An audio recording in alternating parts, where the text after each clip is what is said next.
Welcome everyone to the FATED ARPG podcast, episode number 135. We're about 2 weeks into the Path of Exile 324 Necropolis League, and GGD has been very busy and just blessed us with another huge patch a couple of days ago, and we're going to talk all about it. I'm your host for today's show, Catmaster, and as always, this podcast is blessed to have the support of the community and the audience. I'm very grateful for all of you watching the episodes live, YouTube, Twitch, or on Spotify, many other platforms. A special thanks goes to all the Twitch subs, YouTube members, and patrons, and the names will be shown in the outro credits roll. But of course, I'm not alone here in this quest to discuss the content. That would be pretty boring. We got with us, as always, our amazing co-host, BalorMage. How are you doing? Well, hello. Fantastically. I want to do nothing but play more. That's a good statement. We are also joined by one of our favorite people from the Path of Exile community. For a long time, we haven't seen him on here. It's been a while, but he's back. Welcome, Ghazzy. How are you doing? I've been having a cough that's been killing me since League launch, but that aside, I'm doing all right. Damn. Thanks for having me. What? I appreciate being here. Wait, he's so silent? Someone said Don't worry about it. I'll fix it. Well, I think. Wait, what? Why are you saying sound? Sound, please? How is there no sound? Did you guys switch it off or what? Wait a second. Sound up? Wait. This is just... Sound works on YouTube, but there seems to be no sound on Twitch. No way, dude. Twitch has no sound. Now fixed. Okay, wait. It seems to be fixed. I think these guys just muted their streams. I'll just blame everyone who's... It works on YouTube, so it's fine. Welcome with us. First time appearance here on the podcast. Self-proclaimed POB Guru and the guy with the cutest sunglasses. Welcome, TriPolarBear. Yo, why do you call me POB Guru? Where the fuck are you getting that from? What? That's on your YouTube banner. Oh, your YouTube I banner made that like 4 years ago. That was so Really? old. I thought it was just a fun little thing. Yeah. Well, That's funny. I usually call myself a self-proclaimed online health guru and suggest you eating candy for breakfast. There's nothing wrong with candy for breakfast. See what I'm saying? I am considered medically obese, but let's not worry about that. Moving on. Anyways. yeah. Well, let's just get right into it, guys. I have no idea, other than BalorMage, what you've been doing since league start. So maybe you want to give me a little bit of the rundown. What you've been doing in this league so far, Ghazzy? I have been consistently making better minion builds and Balor since League launch, starting with Spectres and... Where's the first one? Anyway. Yeah, I've been busy with Spectres, playing around a lot with that. I was supposed to release start Iron Mask, and then Spectres landed in my lap, and then I played Spectres for a long time. And now I'm finally doing some Holy Relic action. Joined forces with Balor on that, actually.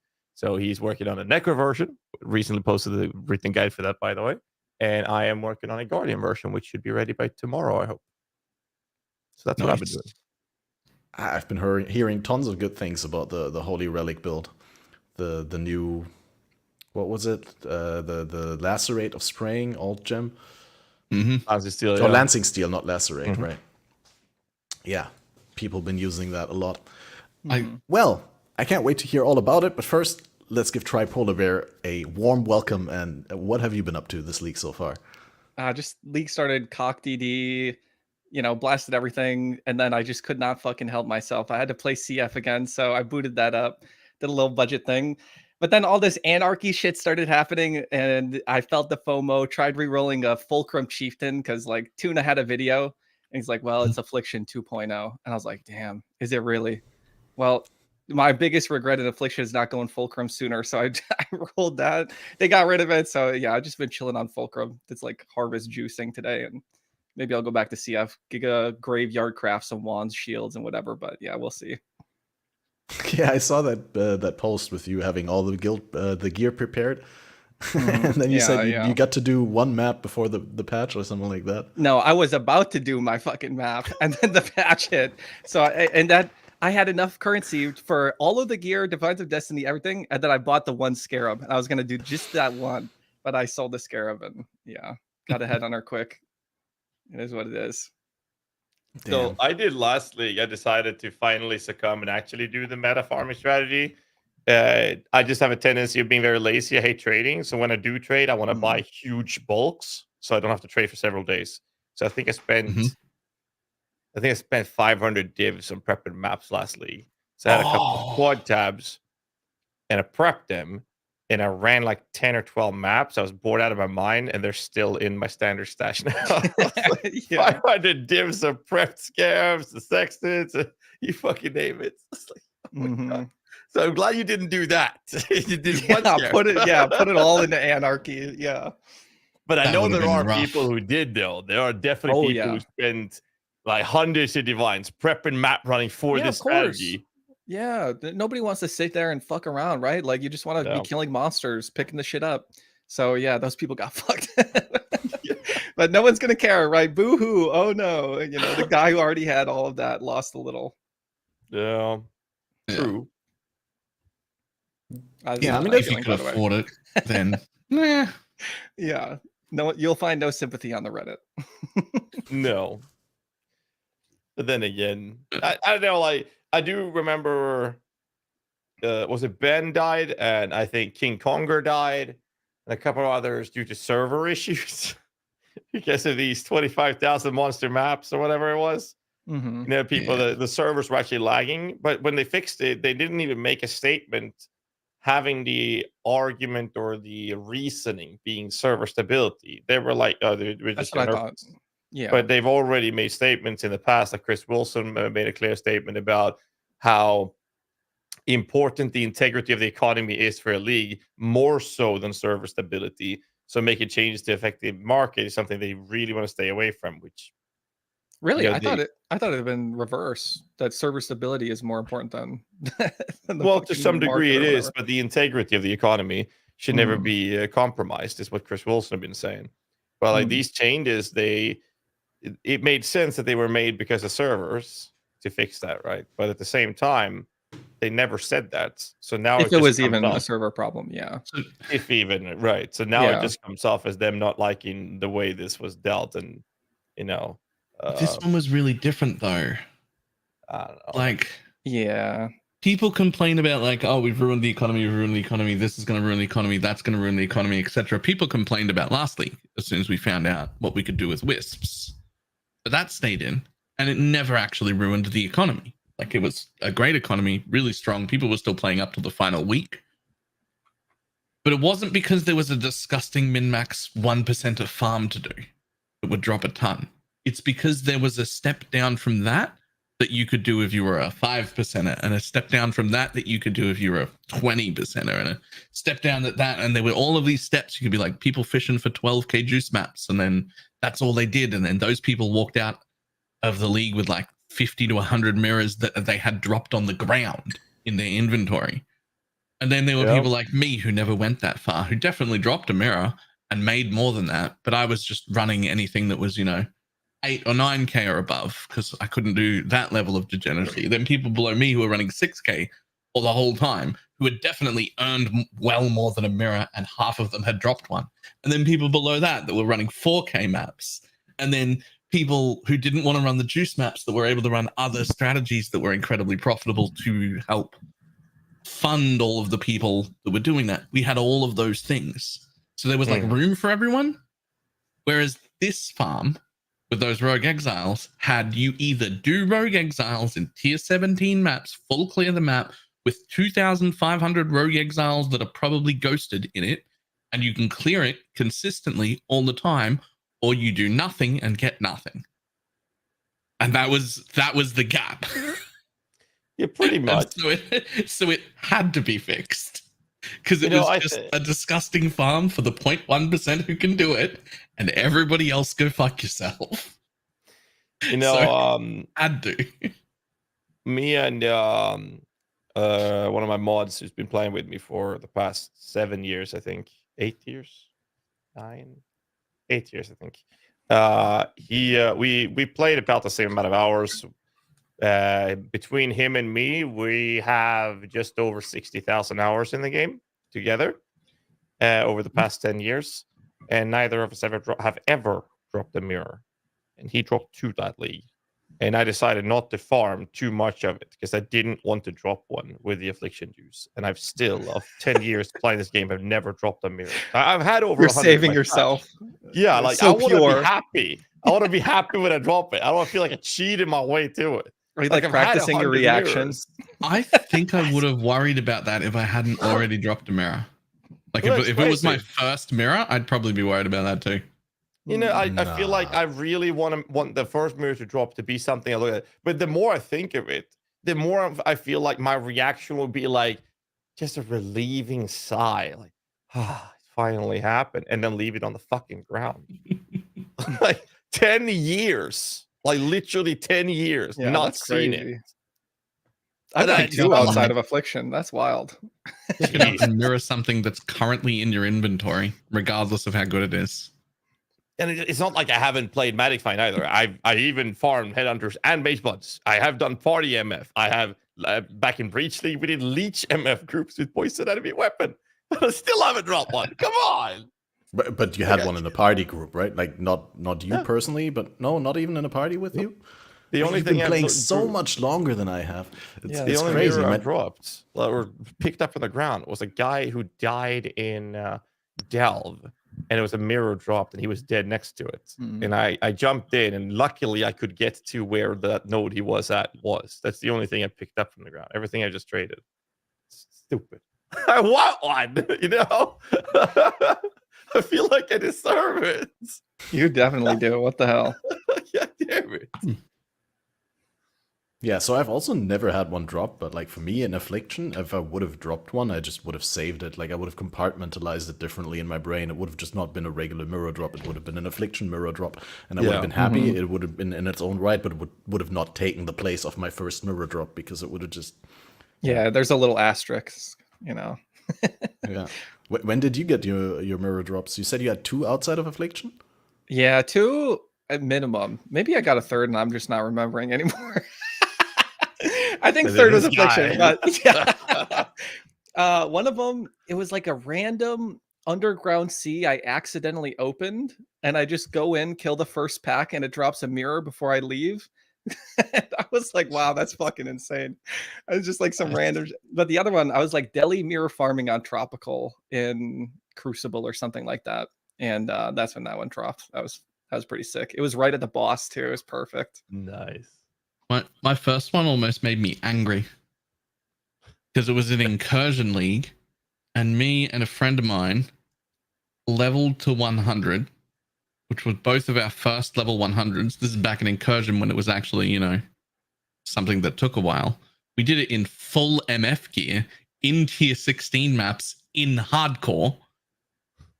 Like the last 2 days of full quant MF gear stuff, we each went below 100 health, like 20 or 30 times each on the final day. Like it was so risky. It was so risky. We had no business being there. We should have just taken an extra week and just done it in tier 5s or tier 6s or something. But we got to 100, didn't drop a mirror. Nothing happened. 3 days later, I'm leveling an arc trap build doing some random Belfry map that I've just alked on my own, just leveling a new build, and just boom, mirror on the floor. And I'm like, we did all that MF work. It was so stressful. It's just on the floor in my random Belfry map. No. That's gonna be your story, Gazzy. You're gonna want it to be the special event, and it's just gonna plop on the ground from some random barrel or some shit. I know, right? Or like some collateral stray projectile shoot something off screen when I'm leveling in Act 6 or something. It's like Yeah. I mean, every accidentally time- turn a rock over in D2. You know, you flip the loose rocks. Yeah. Stone of Jordan. God damn it. Oh man. But I mean, I guess it makes it more fun with these big drops as well. But after 10 years, I'm so confident that I'm just gonna leave it there and be like, okay, it happened. I can move on with my life now. When is D4 coming out? Get the first mirror you ever get in PoE2. Oh, there we go. Yeah. Huh? I'll tell you this: if that happens, I don't know what I'll say. Do mirrors exist in PoE2? Have we seen them? I would assume they do. Yeah, they're so iconic. It's never been mentioned, but they for sure do. Like I would assume it too. Yeah. It's still on the logo, right? Is it? Yeah, You'd have to. I mean, isn't it in the Isn't it background? like right? PoE2 has the 2 chisels for the for the 2, right? Is there a mirror behind it? I have to look it up now, but I'm not sure. Somebody should check that out. Actually, Camash, you tried PoE2 yet? Last year at Gamescom. Yes. Gamescom, right? Yeah, Nice. I hope they're coming again this year, but I would be surprised if they don't, because last year Gamescom was huge for them, right? They had this insane stand, and maybe I could show quickly a piece of the video in a second. When someone else talks, I'll look it up. But yeah, they had an insane stand. They had so many people visiting and wanting to play PoE. Like, I think when I was there, it was like one of the busier days, but I think I waited almost 4 hours in line for one playthrough. Jesus. And I wanted to queue again in line, but I was like, no, it's going to take so long. Enjoyed the rest of the Gamescom, and then in the end of the day, before they were closing up, I went there and there was almost no queue left, and then I was able to play. And I was even able to talk a little bit to Rishi and to Steve, sick. I think. That's so that nice. was cool. Very much, yeah. I enjoyed it. I played Druid and I played what was the other guy? Warrior, the super sluggish guy. I don't know. I can't wait for multiplayer and the Witch reveal though. The And Balor, Witch you played reveal, at yeah, true. ExileCon, right? Yep. Yeah, Yeah. and last for us two was at LA, right? For Yeah, you guys went to Tripolar? LA. Yeah. Big Yep. boys. Yeah, I got to meet Tripolar real life actually. Yeah. Yeah, that was fun. Gazzy, the only person bigger in real life. You were pretty tall. You were much Yeah, taller than I thought you You're would telling be. me. I'm always impressed when I see Snap, dude. Snapow. That Yeah. guy is tall. Hmm. Yeah. Nah, it was fun. I can't wait for the multiplayer and the Witch reveal though, for PoE2. It's gonna be fun. Yeah, there's so much to look forward to. Yeah. Yeah, man, I thought we were gonna play more classes at that LA event. You know, I I'm was like, hoping so. Yeah. yeah, like everybody, dude, that was the talk of the town. Like, what class are you playing? I was like, oh, I'm gonna do Druid. I'm like, dude, I'm gonna do Monk, and then I'm gonna play this. And I was like, okay, I'll play Ranger. Like, I guess I'll play Ranger then. So you had a good time. I played the Sorcerer. Yeah. Oh my god, the Sorcerer was. Yeah, this is It the was huge more stage fun. that they had with the production value and all. Damn, that's crazy. The Oh, super illumination and stuff like that. I mean, for Gamescom, Yeah. really, with the farming simulator in the background. But like in comparison to other things, for a single game, I don't think there was one stand that was so sophisticated. It was really good. The unfortunate thing about it is they had this super high-res gameplay there on the big screen in the background. But the machines that they were presenting PoE2 on were sadly like the bare minimum to play it on. So you had really this feel of like 60 or less FPS on your screen, and it just didn't do the game justice. That's what I want to say, right? I don't want to hate on GGG. I know why they did it. They had like a huge demand for it. They needed to be, I mean, they wouldn't have done anyone a good service if they had fewer machines that were better, right? It was good that they were able to cater to such a large audience. But the game is just so beautiful. PoE2 has amazing animations and effects, and it fell short on the displays, in my opinion. So I can't wait to actually play it on a high FPS display. Did you guys have good machines to play it on in LA? Yeah. Anything wrong with the machines? Wait, you guys never tried the WASD movement, did you? No, not at all. That didn't exist You for missed me out. either. It didn't Yeah. exist. Everybody was All playing right. WASD. Yeah, that is like the Yeah. future. I mean, that's It's- PoE2. Mhm. You just gotta have you gotta rekeybind your shit so you can use your flasks and move at the same time. As long as you manage to fix Yeah. that, That's the the movement is much problem. better. Yeah, Mhm. I have to 100%. rekeybind my brain to be able to play like that. Let me tell you this: it's not like PoE. Like it's a different game. They took basically the best stuff from from Diablo 4. They took the best stuff with the combat from there, and then they added that in a Elden Ring like ARPG scenario. And there you go. That's PoE2 in Wraeclast world. That's kind of how it feels. It's so hard. Yeah, you're definitely gonna get fucked. Like by wolves, by random plant monsters, by some random vine thing coming out of the wall, and then the bosses. Were you at the lobby when Preach Gaming just after the event before he left when he told us about the journalists? No. Oh, yeah, I did hear about journalists. Yes, I heard many a tale of journalists. Yeah. So for those of you who haven't heard, Preach Gaming shows up. We're sitting there. Some of us were having a couple beers, and we were waiting for the ride to the airport. And Preach says that he was sitting next to what I could only think is an employee of IGN. I don't know though, but I would assume. And he was at the Devourer boss, which I know you fought as well, Balor. Assuming you as well, Cats. Oh, yeah.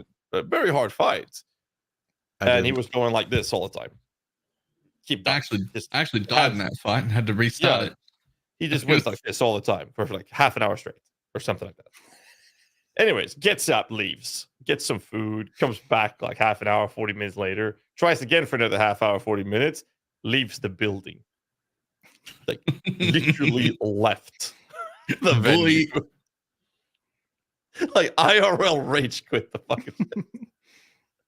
It's not for the faint of heart, right? I feel like that's almost what Jonathan's going for. Just like not everyone, but like one guy, right? Like, yeah, fuck you. Like, take good shitter.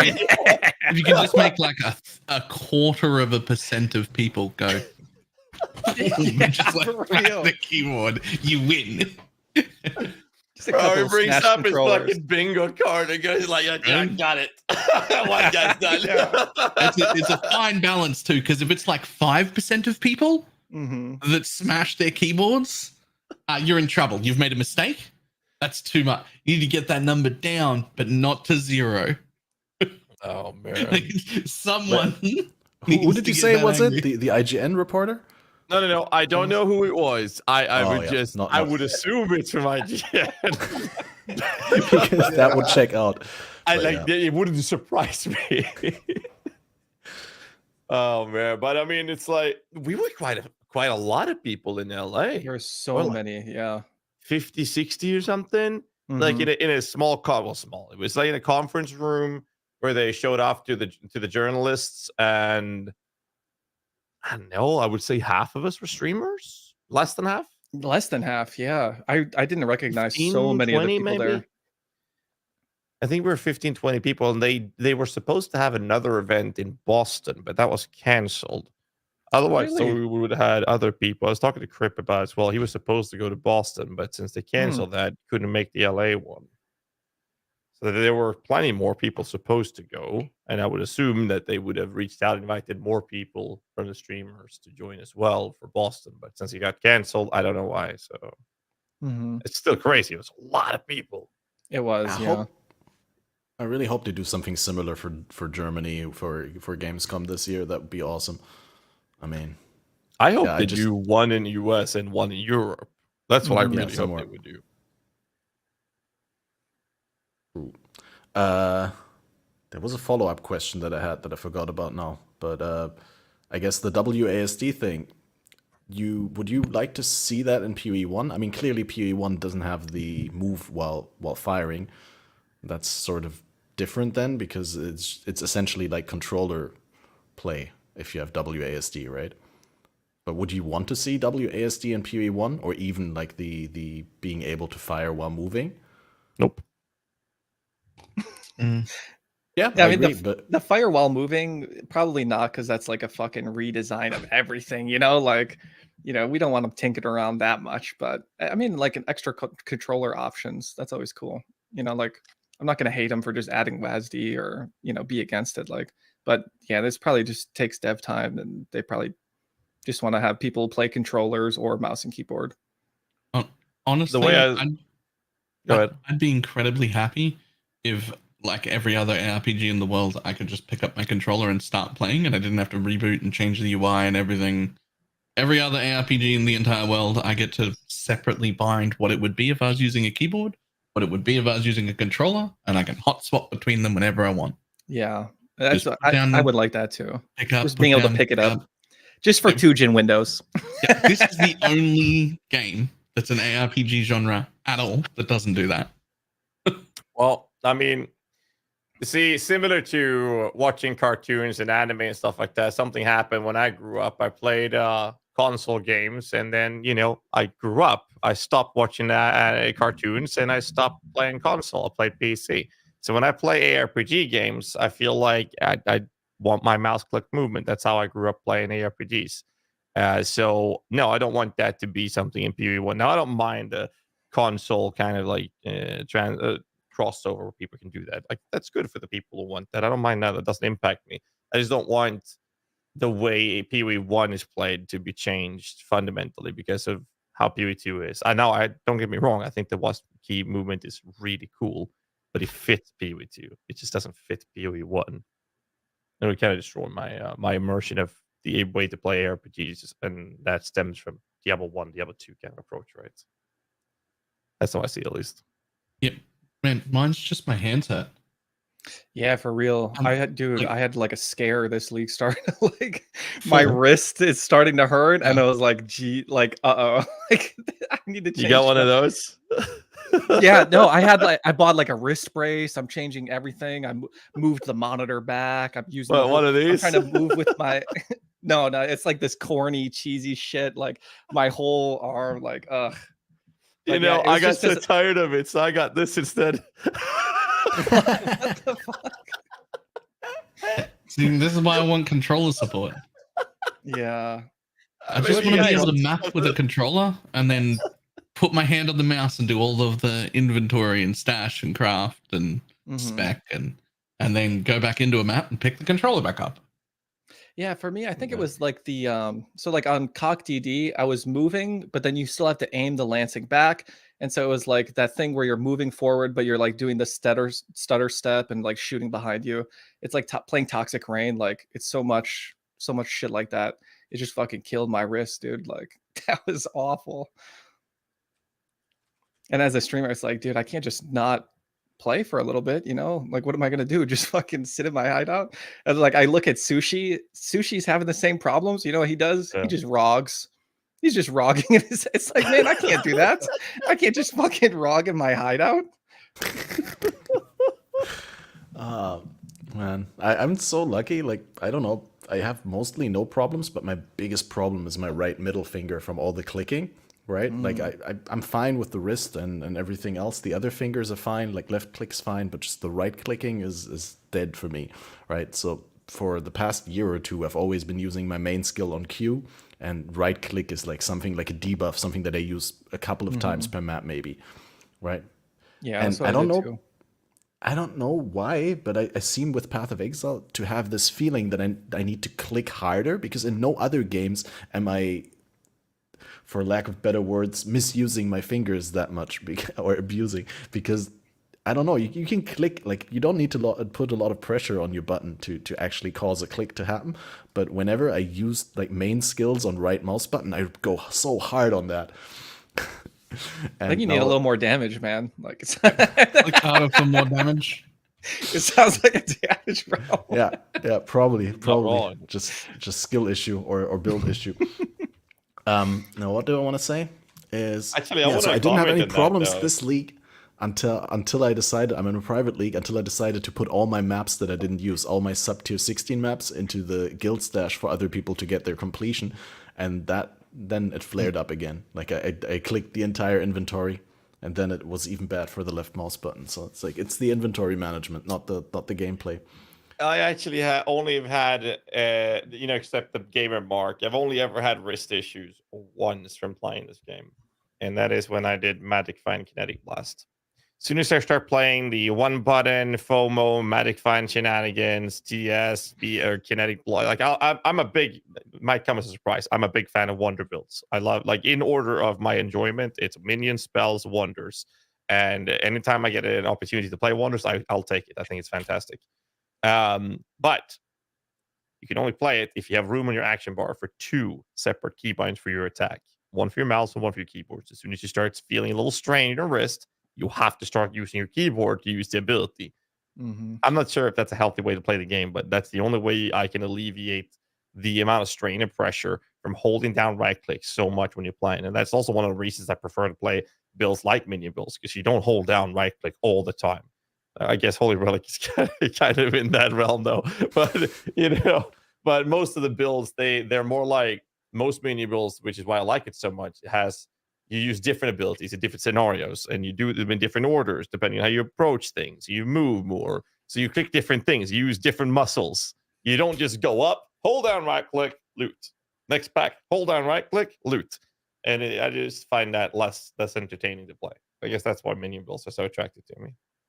I love how all the things he describes as a problem would all be solved by picking up a controller that he was like so against. It'll be another few years before you can convince him to get out of his own head, and then he'll be like, you know what, I'll play with a controller just once. And he'll play for like a week with a controller, and then he'll be like, oh, this new thing, the controller, it's so good. I think I'm gonna be exactly like that. Like I said earlier, like when I was young, I always played on the console, right?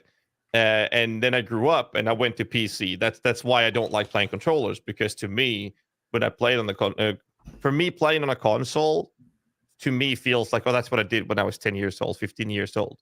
Now I'm playing on the PC and it just feels like that's the next level. So I don't know why. Maybe I'm just kind of stuck in my mindset on it. But one day I'm going to try it. And I'm pretty confident I'm going to be exactly like you. I'm going to be one of those D4 casual schmucks sitting in your fucking couch, laying down with your brewskis and playing on a goddamn controller. Like, there's a reason it's popular. Like, I know I'm just not there yet. Yeah, I think the problem with controllers right now is everybody knows. It's so obvious. You can't hide it. All the UI is different, like everything, right? I can't like hide that I'm playing on a controller and like pretend or anything, right? Like you have to go out of the menu. Like none of it's seamless. It's so fucking annoying. And like you don't want to be the one streamer playing on a controller, right? Everybody's laughing at you. Oh my god, console. I wouldn't care if the console UI wasn't absolute trash. Yeah, it's just like it's awful, it's dude. Real bad. It's genuinely a bad experience. I just want the game to not change at all. Just let me pick up a controller and it just For real. Oop, just start playing. That's buffs are in the same place, debuffs are in the same place, life and manners in the same. Nothing changes. Just controllers just work. Go. That's it. I recently did play a little bit on a PlayStation when I was visiting a friend, and I kind of do like the UI, but yeah, I totally would get messed up if I had to switch between the two formats all the time, because you kind of want to have your one mode, right? Where you can just blast instead of having to think about, oh wait, which mode am I in now? So, yeah, especially if you could just like pick it up from maps like Balor said. Like, dude, once you got your instilling orbs, you're playing your Mana Forge whatever build where everything's just triggered automatically. You just like one stick is moving, the other is aiming, and then you just like shoot shit. Like that would be a dream, but yeah. And like even when I do on other games play, because like I play a lot of D4 and Torchlight Infinite are the other two, and now Last Epoch as well. Like all fantastic for their own things. Even D4 is still pretty fun, just only for 3 days, but let's not worry about that. But when I'm playing all of those, there are still things I'm going to use a keyboard and mouse for. It's way superior to being a keyboard and mouse. If I'm going to do real difficult content, proper boss things, all sorts of things, there are bits where I want so much control. Controller never gives me that level of control. It'll never ever be the keyboard and mouse at like precision control things. But you don't spend even 20% of your time needing that level of control. Mm-hmm. You just don't. You're just chilling. You're just farming. At least 80% of your time playing is chill and can be way more relaxed. And you can do that in a different hand position, not cause yourself cramps and hands and knuckle and wrist problems. And I don't even think a controller would be better. I think the amount of degenerate play, if I was on a controller like this, 14 hours a day, every single day, that would probably also be a problem, just in a different way, right? Yeah, different strain. Like the key to me is that I can like having change 2 different keybinds on our skill. You just alleviate it by switching. that, right? Yeah. I'm doing that all the time, and then it's great. I end the day and I'm not sore. Nothing's in pain. I've moved. It's great. Isn't that crazy though? Like this is a topic because this is not a problem people had 20 years ago. This is a new problem in today's era. Like the way They got us. They got us by the balls with this game. Yeah. We can't put it down. Yeah. Exactly. Like we're finding solutions. Oh, the solution to fixing this carpal tunnel is to plug a controller in so you can switch and alleviate your wrist pressure. Mm-hmm. And then when that becomes a problem, you go back to the keyboard and mouse. I mean, bro, we're getting old, man. What the fuck? Yeah, for real. Yeah. I feel like most of my Surely- audience is like 30 plus, you know, pushing Surely 40 young plus people- soon. Surely young people have this problem too. It's not just Yeah. us. We're not just getting old, right? I think the problem is less Wait. the fact that I'm 10 years older than I was 10 years ago, but in the past 10 years I've been playing an exorbitant amount of Path of Exile. I think that's the reason. It's just, Wait, is it just that we're old? Like, I don't know. I mean, I refuse to keep in believe mind, that. like the chat's reminding me as well. Like this is obviously a problem that's been a problem in offices for a very long time. It's not new, but because of how overwhelming gaming is, and the streaming and content creation industry, and that it's kind of fresh or rather new in last 10, 15, 20 years, and it's like it's just been so overwhelming. Because it's not like, keep in mind, there are people who work office jobs and then they come home from their office job to sit at the computer to game. Like, it's got to be so much worse for them as well. So they know what we're talking about. It's just making everything worse. So I guess that's where the console, let's say, controller comes in very, very well handy in those situations. that's a good point. Yeah. Another good reason to not have an office job, but to have something where you can go into the fresh air and touch some grass, and then you come home and then you play PoE. So your solution is get another job that's not an office Yeah, job, so you can play PoE. Yeah, because PoE is like office work, right? You wouldn't want to do office work. I mean, No, don't get me wrong. I'm with you on it, Sam. You got my vote. let's switch topics. Did you find any Nameless seers? Did you get any good stuff from the Nameless seer? How many did you have? 0? Really? I found a Zero. couple, but got nothing. Wow. 0. Okay, I thought I was bad because everyone was like talking about their Nameless seers in the first day and the first week and stuff like that. I did find one randomly from Devoted Mods, right? And that one was pretty trash. And I had one from a Scarab. I found that Scarab with the guaranteed Nameless seer. And that one was also terrible. I'm trying to remember. I think the second one, the best that had was Thunder Fist, and I opted for the Twilight Temple map because I needed it for completion. It feels Batman moment. I just got Yeah, an Aegis. Oh, That was cool. how much Yeah. are they now? It was like 3 or 4 div. But it was like 4 div, and I had fucking like 398 out of 400. And it was high rolled. I was like, come on, only 4? Like, what is this league? What was the base percentile? Was it high? Yeah, it was like 90 something, like high 90s. More Yeah. divs for that? Yeah, exactly. I was so pissed because But I that's like know, a- like, yeah, to other leagues it was like 10, right? Like just for any roll. But I mean, Aegis bills were used a lot for minion bills, and now we got Leech to compensate the recovery. So now we don't necessarily need an Aegis. So that definitely has an impact. At least for CI Yeah. approaches. I'm not sure about the other builds though, but at least for minion bills, we don't necessarily need it. Still good though, but we don't need it. Taking it anyway. I mean, you're sacrificing min damage, min crit, min rest, min fist, here we crit go. mitigation, level of minion levels. Don't get me started on this, Balor. We're gonna go back to the NA discussion. Right, and there's also something that I want to highlight and that I want to shout out GGG for, and that is in the most recent patch, they finally did the thing where you can switch on your auras without rotating them on your keybinds anymore, right? You can just control right-click them in the pop open. You guys all I mean, aware I of When this, was right? this patch I coming just in? keep binding anyway.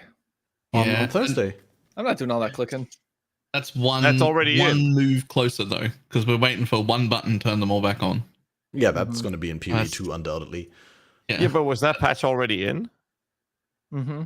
yeah, it's The in right now. clicking? Yeah, that was Yeah, the most yeah, recent you can like I haven't like tried it yet. That's what I'm asking. That's fantastic. Because some of my builds have so many action, like so all many your bars. minion builds. Yeah, so I don't have room for all the auras, so I'd have to be there Yeah. clicking on and off, despite having the switch from the action bar. So that feels amazing. That's exactly, perfect. because even with the Switch, you don't have enough slots to have all your active skills and your reservations. So you would always, after you die, you'd have to rotate in your reservations one by one and switch them on. And now instead of rotating them in, well, with some exceptions, like Defiance Banner doesn't work with the control right click because that works different because it's not a toggle, but you only reserve it once, and then when you use it again, you place the banner, right? So it's not like switching it off, but it's different. That somehow doesn't work yet. I hope that's fixed in a future patch, but yeah, everything else I don't need to rotate in. I can just control right click, and it's so good. That's nice. But yeah, that's a good point that Sanctus says in chat.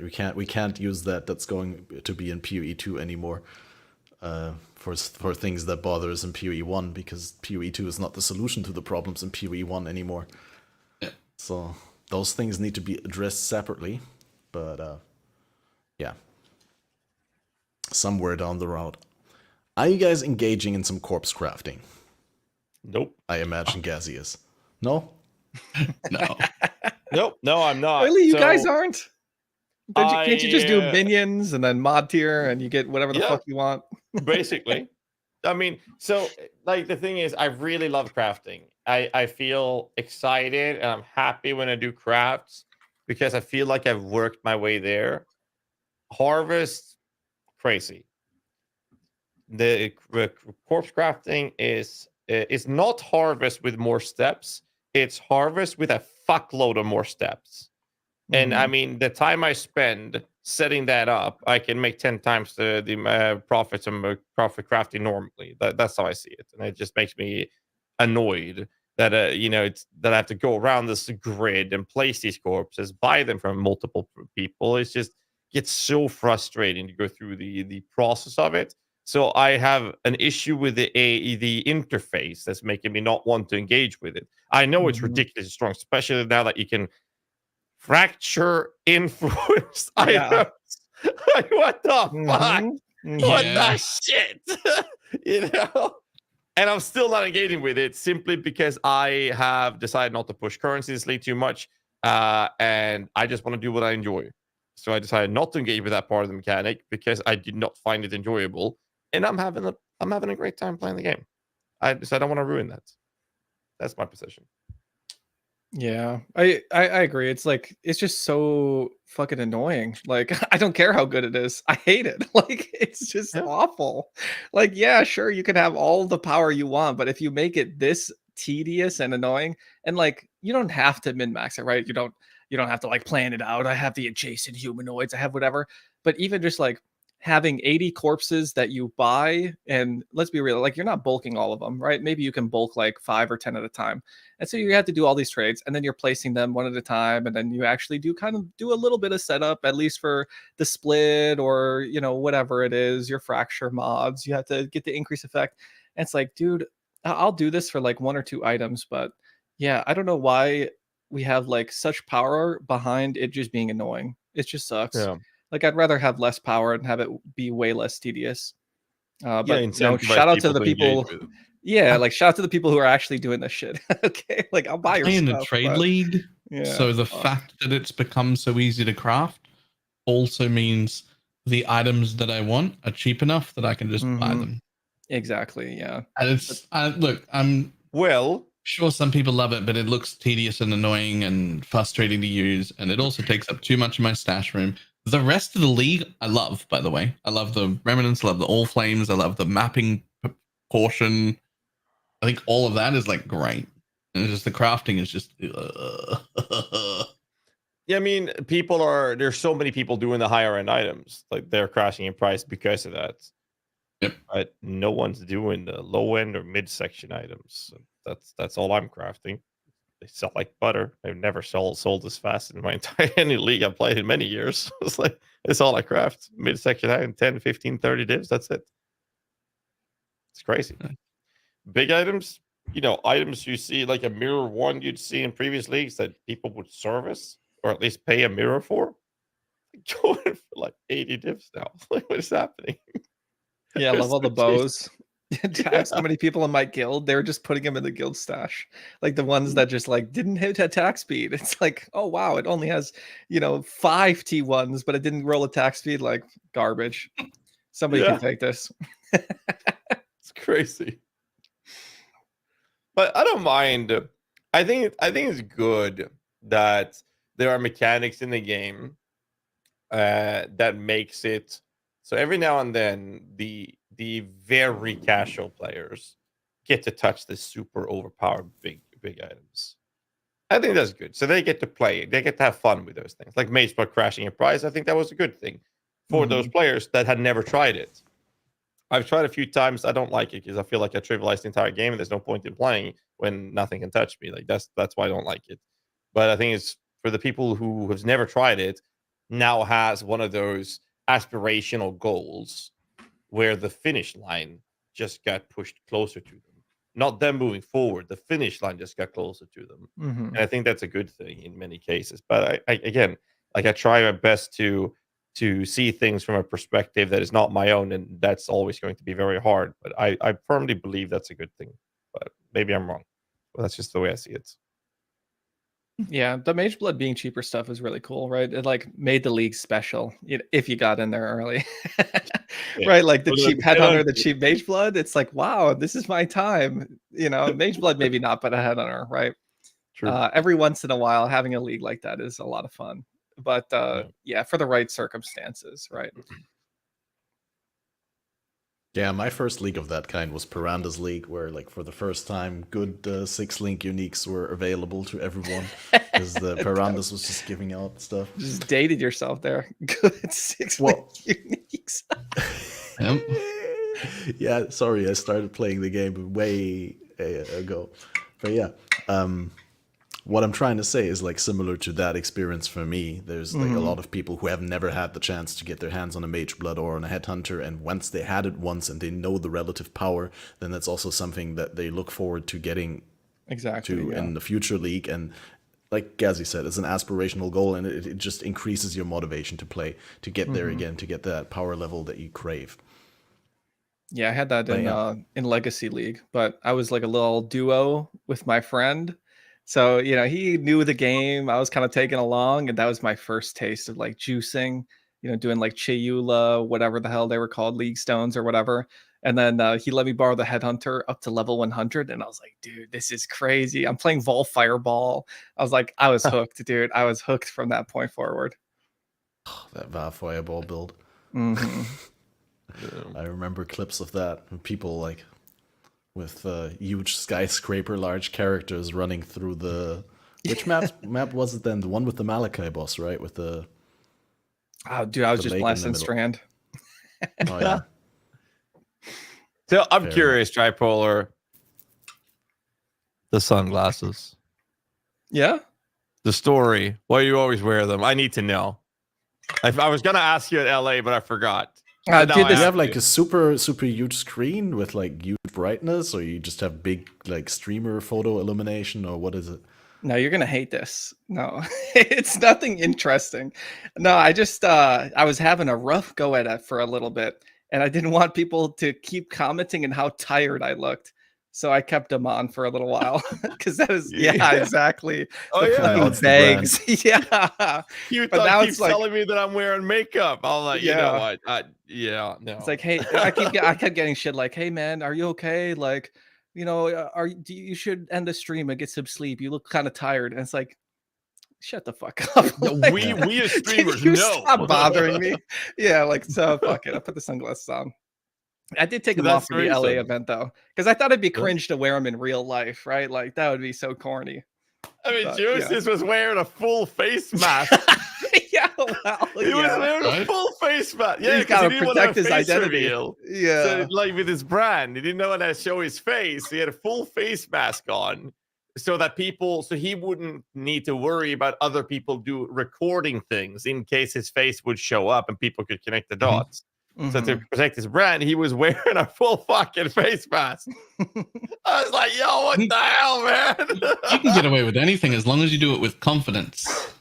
I mean, he pretty much did. It was very nice, very polite. I liked him. It was good to talk to him. Yeah, dude, everyone was so chill. I was so nervous going to that event, but straight up, everyone's just a homie, like 100%. Not a single dick in the whole community. It's because I wasn't there. Yeah, it's because Valor wasn't there. True, that would have been the better comment to make. Valor deprecating jokes are always better than self-deprecating jokes. I mean, the PoE community has always been very, very welcoming and is very friendly, especially when we meet in person as well. So it's I'm sure the free drink and food probably helped a little bit. No one was hangry, that's for sure. Always helps.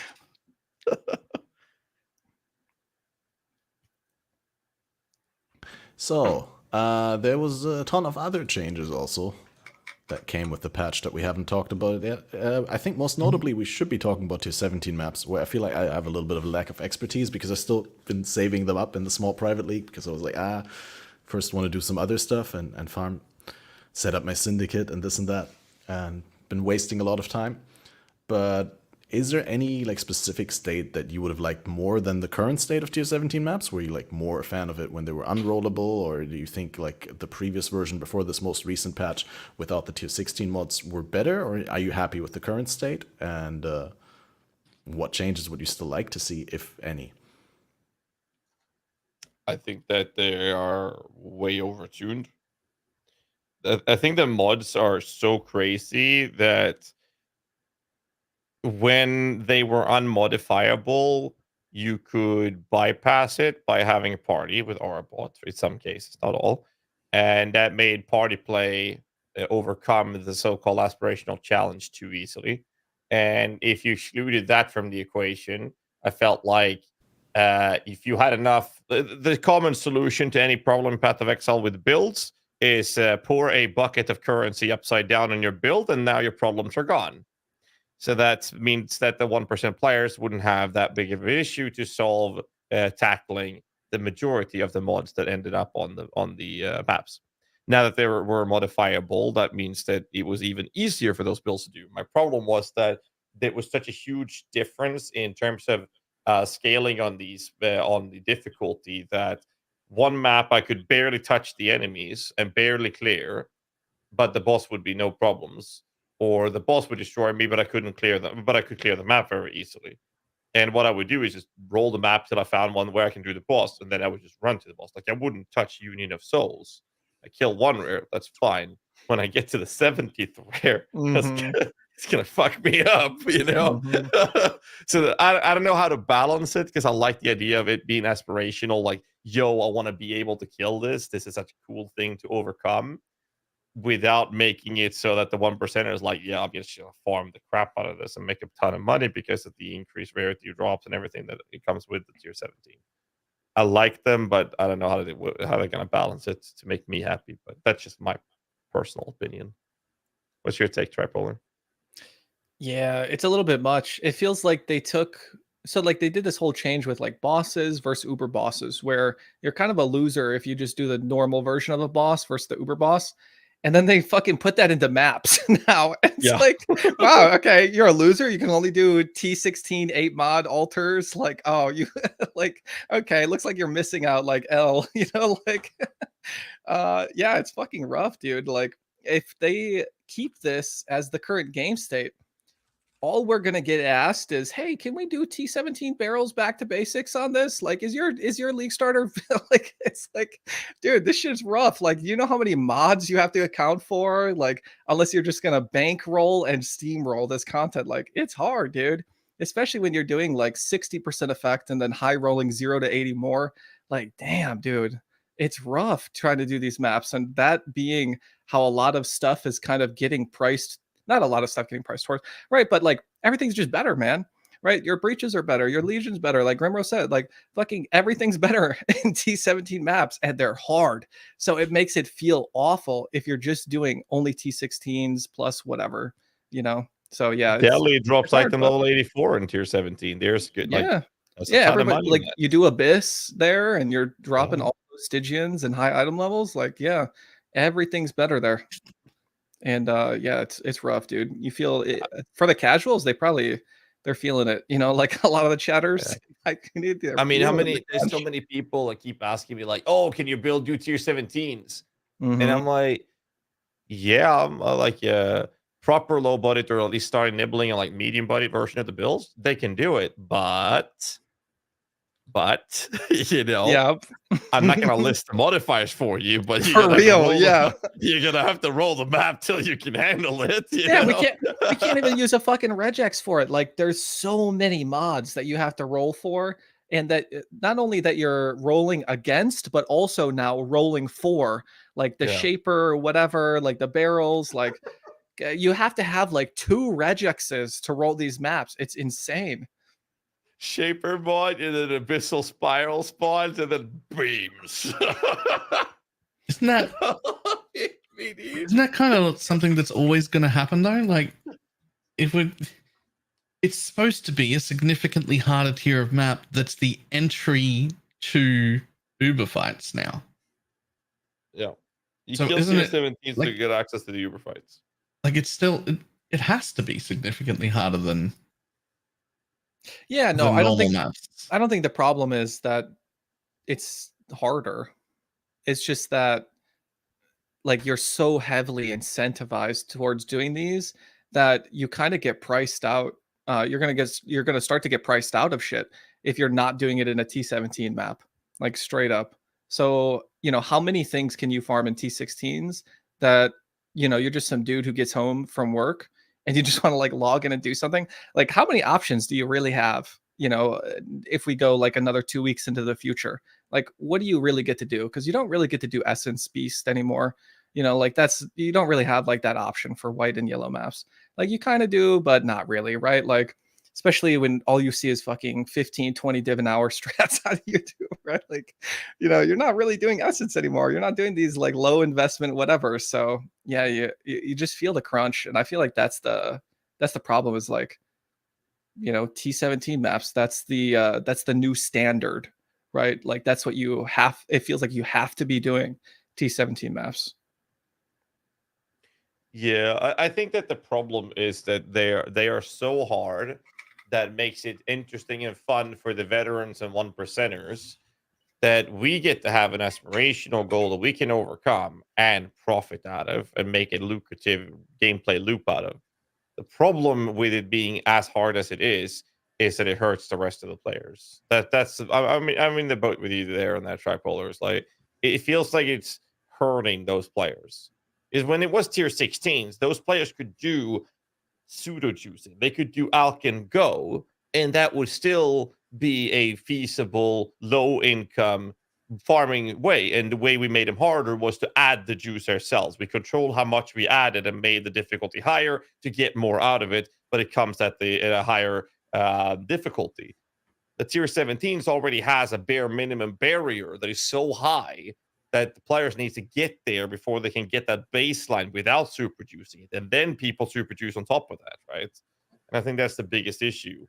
And I'm not sure how they're ever going to balance and make tier 17 a reasonable step up from a tier 16 map without it just being a tier higher map. So I don't know. I don't think that's identified the right problem. What is the problem? The end problem is right. There's like you pretty much have to do tier 17s to make good money, right? Like that's the problem. But that's I don't think the cause is actually tier 17s. Because every tier 16 strat makes so much less than it used to now with our new Atlas and our new Scarabs. We can't like everyone's seeing like 15 div an hour strats through this back to basics, so you can't do anything else anymore. I used to make 12 div an hour farming essences in tier 1 maps. I can't do that anymore. I used to make 12 to 15 div an hour just running alked dunes with Legion on it, and they don't drop anything anymore. You go run Legions for 4 days and you drop 2 div on the floor. So I don't think tier 17s are necessarily the problem. I think all the other strats stopped dropping stuff on the floor. Yeah, like I don't know if anyone else feels the same way, but like it feels like every time I see a currency something or another of like how much people are making, it's how many maps they're dropping that they're selling, and then how many scarabs they're generating, and then corpses. And it's like, where the fuck are we actually just farming the league mechanic? You know, like, you know, what am I farming where I'm just dropping like just that? It's like maps. You know, right? It's just that stuff. It's like Harvest was the one where I was like, oh, I get to just sell Life Force. Like, that's it. Like, sure, I got some whatever from the altars, but I don't have to trade like 15 different things, bulk sell my corpses, bulk sell my maps on TFT, bulk, you know, like all this stuff. It's like, thank God I have Harvest now. Like, I'm just doing that for the next 2 days. Try my strategy. It's just so comfortable. I just profit craft, and then I play and do. I just do whatever map I want. I don't even sell it. I ship it off to a seller who takes 10% of the profit. Oh, so dude, they sell it for me, and I just play the game, and I can do whatever I want, and I don't care if I drop something from the map I run. I don't care if I'm wasting bad Scarab combination, have a bad tree, if I'm doing a boss and it drops nothing. I'm just playing because I think it's fun, and then, you know, I check my guild stash. I was, oh, look at that, that's 100 dips, great. Okay, here's some new items you can sell, and I'll be back in a bit. Yeah, I was doing that. I was doing that, but without the profit crafting. So yeah, I'm fucking poor, and you know, like it's just like, at least I had fun with Harbinger for a little bit there. Like that was kind of nice. You know, just blasting some stuff, but yeah. I think all of these problems are literally just coming from the new balance of the tree and scarabs not being perfect. I do very much like that we're not using sextants anymore. That's fantastic. But it was a huge change, and they didn't quite nail it, because right now, basically every other strategy is making like 3 to 5 div an hour. Or you go over here and do back to basics in tier 17s and make between 15 and 30, depending on your character and strat. And that's the bit that's an issue. I don't think it's the tier 17 maps. That aspirational hard shit that's for us is fine and has a place. It's all the other stuff that used to make money that doesn't anymore. That's the bigger issue. Are you then saying that it's fine that tier 17s are just better tier 16s in a way, because you just get more out of your investment with the tier 17s if the baseline is brought up? Or it's fine for us to have much harder content that's better rewarding at all of the tiers. It's not fine that one step below that, tier 16, doesn't earn anything anymore. That's the bigger issue to me. I'm just saying, if they were buffing scarabs and the tree, or changing the balance to which power comes from that would affect tier 16s and tier 17s equally, so there would still be a gulf between that. That's what I mean. That's why like my biggest statement. Like the biggest take between 16 and 17 to me has to do with the item level, like Stygian belts, like Delhi jewels, like the cluster jewels, for example. But Tripolar, you're farming harvest jewels. Are you doing that in 17 or 16? And what's the difference between those, if you have like any rough numbers based on your own experience? I'm gonna try 17s tomorrow, but yeah, I just did T16s today. Just like, man, I can't, like how much I'd have to roll those maps, especially when you're doing like 60 or 70% increase effect of mods.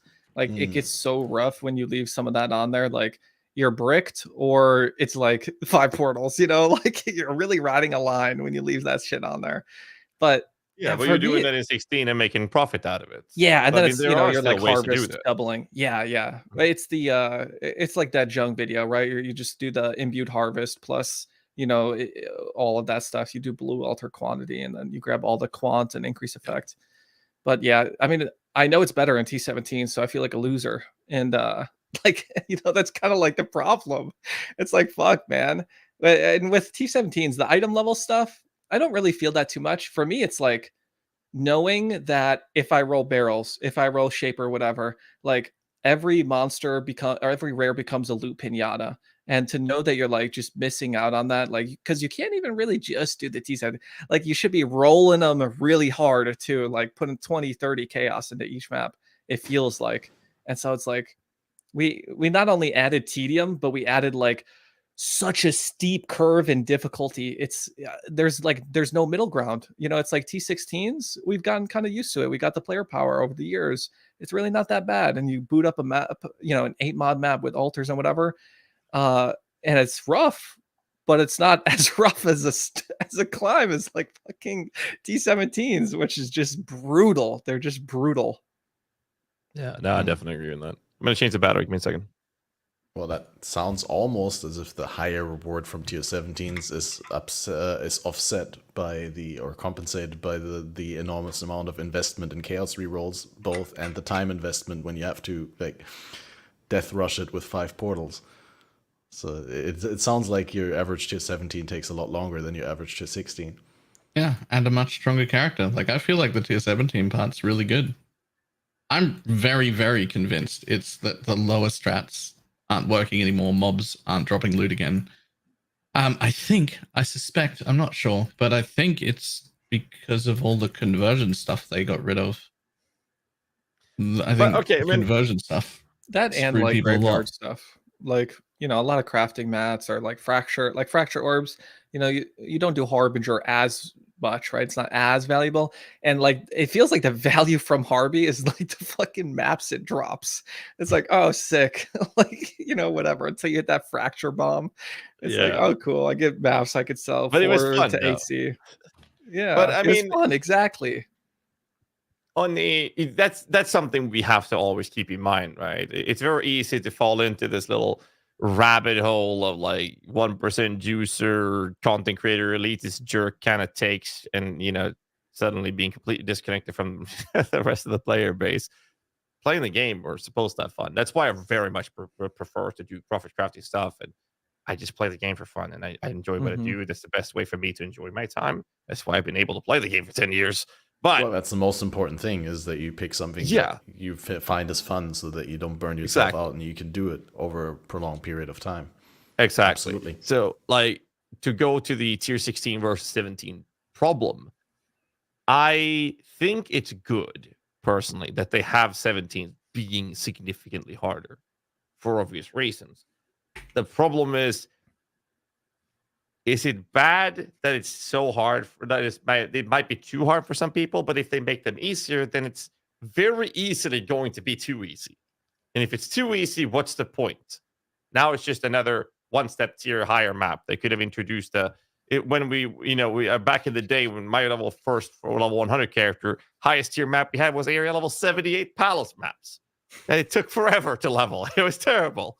You know, they introduced new tiers. They're like, whoa, yay, more higher level monsters. You know, that's how tier 17s would be. It's not a challenge. It's not an aspirational goal to achieve. Granted, party players would, you know, shit on it, and veterans will profit and make it, you know, have a better benefit from it. I think that what you were talking about, Baller, something about the situation that I think would alleviate this little gap that exists has more to do with increasing the options and available profitability of sub tier 17 maps. I guess that's where the problem would be, that we need to ramp up so that the gap of difficulty and super juicing is still quite significant, but you don't feel like a super loser. Like you said, Tripolar, I've only done a handful of 17s. I just don't farm them. I've done quite a few. But when I play just for have fun, I don't go 17. I go 16 because how fun I can go. If I go 17, I know I'm going to spend 5 minutes rolling the map first. You know? Yeah, and then you got to slow down and pay attention a little bit more and watch out for the runes or the deatomization storms or whatever random gimmick. Yeah, like having difficulty, having juice, having 1% goals, that's really cool. All right, I'm not trying to shit on that. Like 80 and 100% delirium, that was really cool, but that was like an opt-in that didn't include like every farm. Like T17s, it's fucking everything, man. Like, you know what, it's like essences, maybe aren't better. Like if you can handle them, it obviously is, right? Like everything is. But you know, it's like everything, man. You know, whatever you could think of farming is way better in T17s because the rares are just better. They're just loot pinatas. You could roll for barrels that are loot pinatas. When you kill the map boss, you also get like way more value out of it, right? You're already making like profit on that map just by running it without killing like anything other than the map boss. So yeah, it's like, yeah, you're just missing out so much by not doing it, and that's the rough thing. Like no matter what the farm is. I wonder how much of this is like a trade problem, because in SSF that would obviously be offset by the fact that you can't chain tier 17s. So you're always going to have to go back to tier 16s to drop tier 17s because they don't self-sustain. I don't know. I wonder. I think that solo self-found is fantastic. I think that it's probably one of the most enjoyable ways to play Path of Exile. But we also have to realize and remember the fact that the vast majority of the player base doesn't play solo self-found. The game should never be balanced around that. I'm not saying a big game should be balanced around it. I'm just saying, like, you know, how much of the perception that we have is a trade problem specifically. And yeah, I agree that trade is the reality for the majority of players in the game. But yeah, I'm just saying, in theory, you can't sustain to 17s, right? How many do you drop? I haven't been farming with 4 void stones for a really long time yet, so I don't know how many do you get. They don't seem that common, right? 1 every second map. Yeah, it depends what mechanics are doing, but yeah. And your Atlas. I can drop 1 every second map with just the Atlas. Can go and just the Atlas setup that has all of the map dropping mods. So if you really were to farm tier 17s, you could have Alcan go some tier 16s with a tree that's just designed to drop maps. And you're going to have a ton of them. And then you do the 17s with another tree because now we have 3 templates, right? Which is fantastic. Yep. Yeah. Bless them for that. Huge. Yep. I'm engaging with mechanics I've never bothered before because I don't have to respec the tree all the time. It's like, I'll just use the template. It's nice. I can go back to what I used to do and what I like, and I can use the third one or the other 2 and play around with. It's so nice. Fantastic. Yeah. Every time I reach the tree, I keep all the map nodes, all the corpse and all flame nodes. I keep all the Scarab nodes. So I only have to change a couple things. Yeah. Would you like more Atlas trees? Would you be opposed or happy about it? You could give me an infinite amount. It'd be fine. Well, I mean, obviously, at some point, if you keep adding Atlas trees, it makes Orbs of Unmaking kind of pointless if you could just always get another Atlas tree, right? So be it. Well, the question is, like, what would be a good way to implement it? Does you, like, buy it for, or, like, lock it behind later achievements than 100 completion, like higher pinnacle content? Or do we go like the way that stash tabs in Last Epoch, you buy them for gold and then it gets incrementally more expensive the more you already bought? So you buy additional Atlas pages for like 200 unmakings, then 400, then 600, or I don't know. I mean, to be fair, they keep adding new orbs all the time to the games. It's about time to start cutting down on orbs. Start getting rid of one's not a bad thing. Let's be real. Less to click on when we're mapping, at least.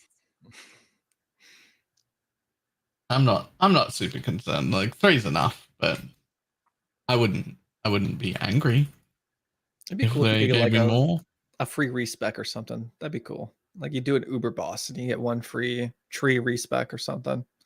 But yeah, they kind of do have to have like a little bit of a cost. Otherwise, like every time you see a new YouTube video, you just like swap to the new tree. Everybody instantly farms that. Like there has to be a little bit there to like kind of balance things out and like keep people from not just like jumping ship like every single time they want like something new. You know, you got to like stick with it and kind of just, you know, enjoy what you have and not always look for something new.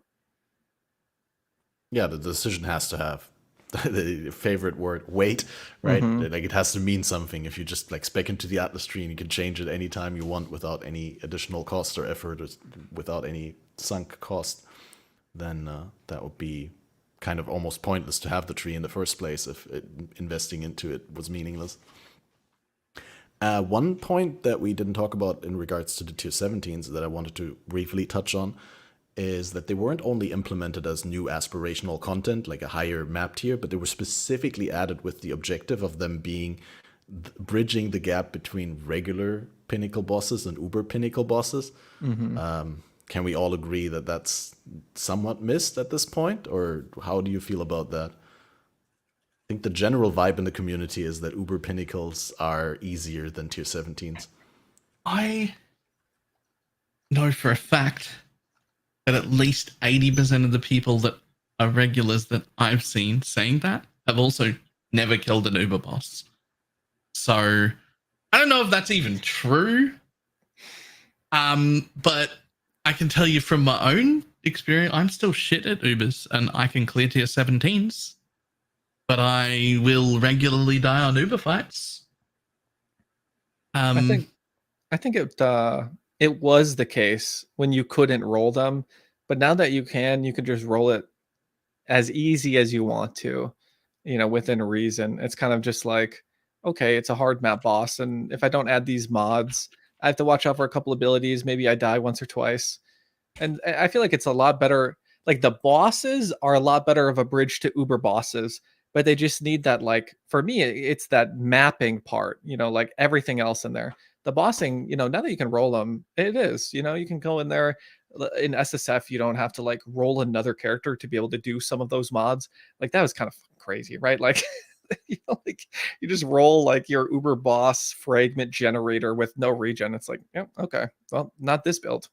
Like what are you supposed to do? It's like, okay, cool. But yeah, there's so much balancing to do after this patch. It's crazy. They did way too much, but hey, that's fun.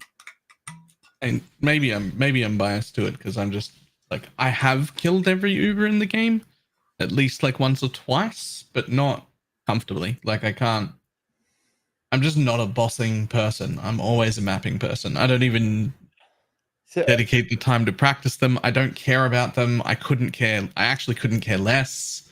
I don't want to do that. So harder bossing for me, whatever. But the mapping stuff is fine and easy and fun. So that's what I want to do.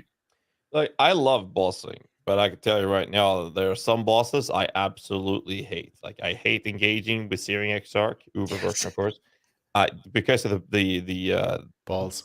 unless I'm playing a build where I can smack out skeletons, because they will just completely I'm the same way. trivialize that content. That entire phase gets gone. If you have enough cast speed and some skeletons, they will just pop it. You're good, right? That and Uber series. Now the thing is, I love doing Uber bosses. I do, but I don't touch them unless I have a build that trivializes the content. So I only do the fights, and when I do them, and I farm them a lot when I do, I have a character that's it's giga geared to the tits, and I'm one-shotting them. I'm doing hundreds of millions of DPS, and I trivialize the entire fight. I'm not really engaging with the fight. I'm doing it because it's cool that I'm able to kill the highest bosses in the game in a second or two. And I think that part is fun. The boss itself is not fun.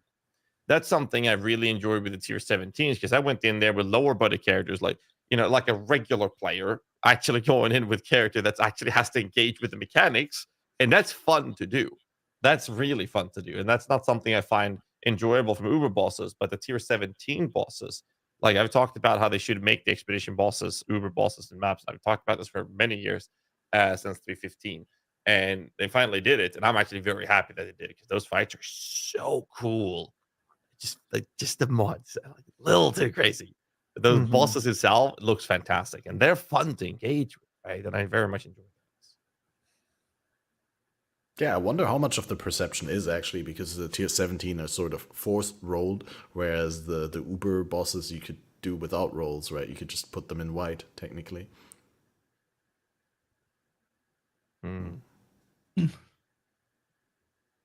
Well, I'll have some detailed opinions in a while from now when I engaged with all of that. Yeah, maybe after you kill Uber Elder.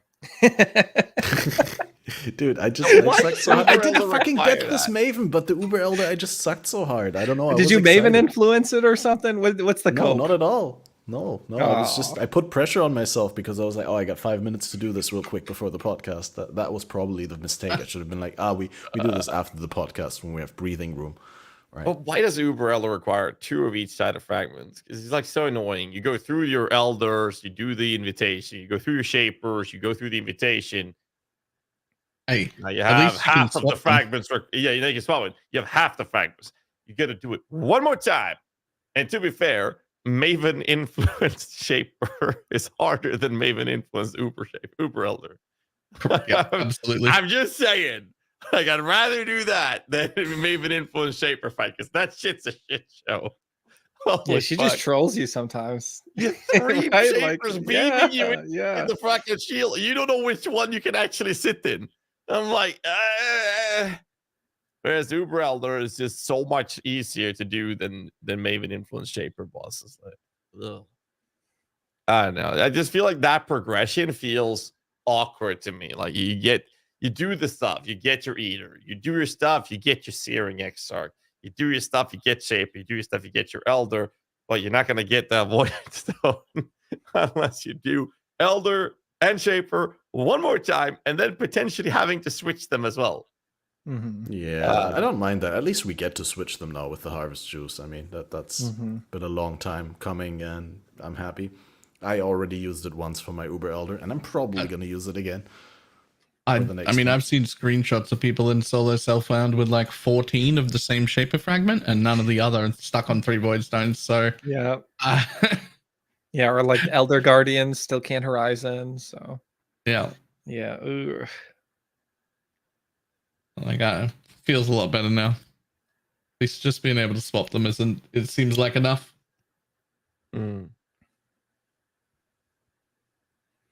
Yeah, I'm not sure I actually mind that too much with the Elder guy. I kind of like that it works differently, that you can Horizon the Shaper thing and not the Elder ones. But like we talked about it in the beginning before we started the podcast, I'm just so frustrated about these little things where the game is clearly designed around, well, a power level at around 10% of what we have, right? When you do these Elder fights and you have to wait for so long for the phases, or after you kill the Elder Guardian before the portal spawns and you can portal out. I just decided today, because of rage reasons, that I'll just log out after I picked up the fragment. I'll just log out and go back into my hideout instead of like waiting for the portal to spawn. You need to stop doing that. Sometimes the Watcher's Eye drops like 8 or 10 seconds later. Oh no, I'm talking about the Elder Guardians. Oh right, the Guardians. Right, okay. If you're killing Elder or Uber Elder, you just need to sit around for an extra 10 seconds and just wait.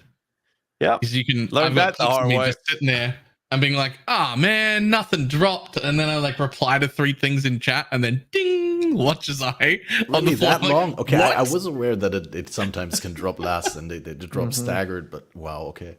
I had a like, guy. it I can be, learned like, from black and like a white. league ago. Did some boss services, and I killed it. The loot pops out, no jewel. I leave the area, and then the guy whispers me, "Is like, yo, you forgot your prismatic." Like, first, I thought the guy was literally donating one to me, like trolling me or something. He literally sent me a Shadowplay recording of it, so they do pop up later. So now you have to sit there. I don't know. That's just weird. It's just awkward.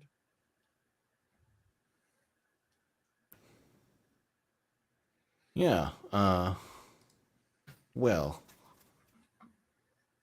I'm sorry. I got mixed up with my talking points here.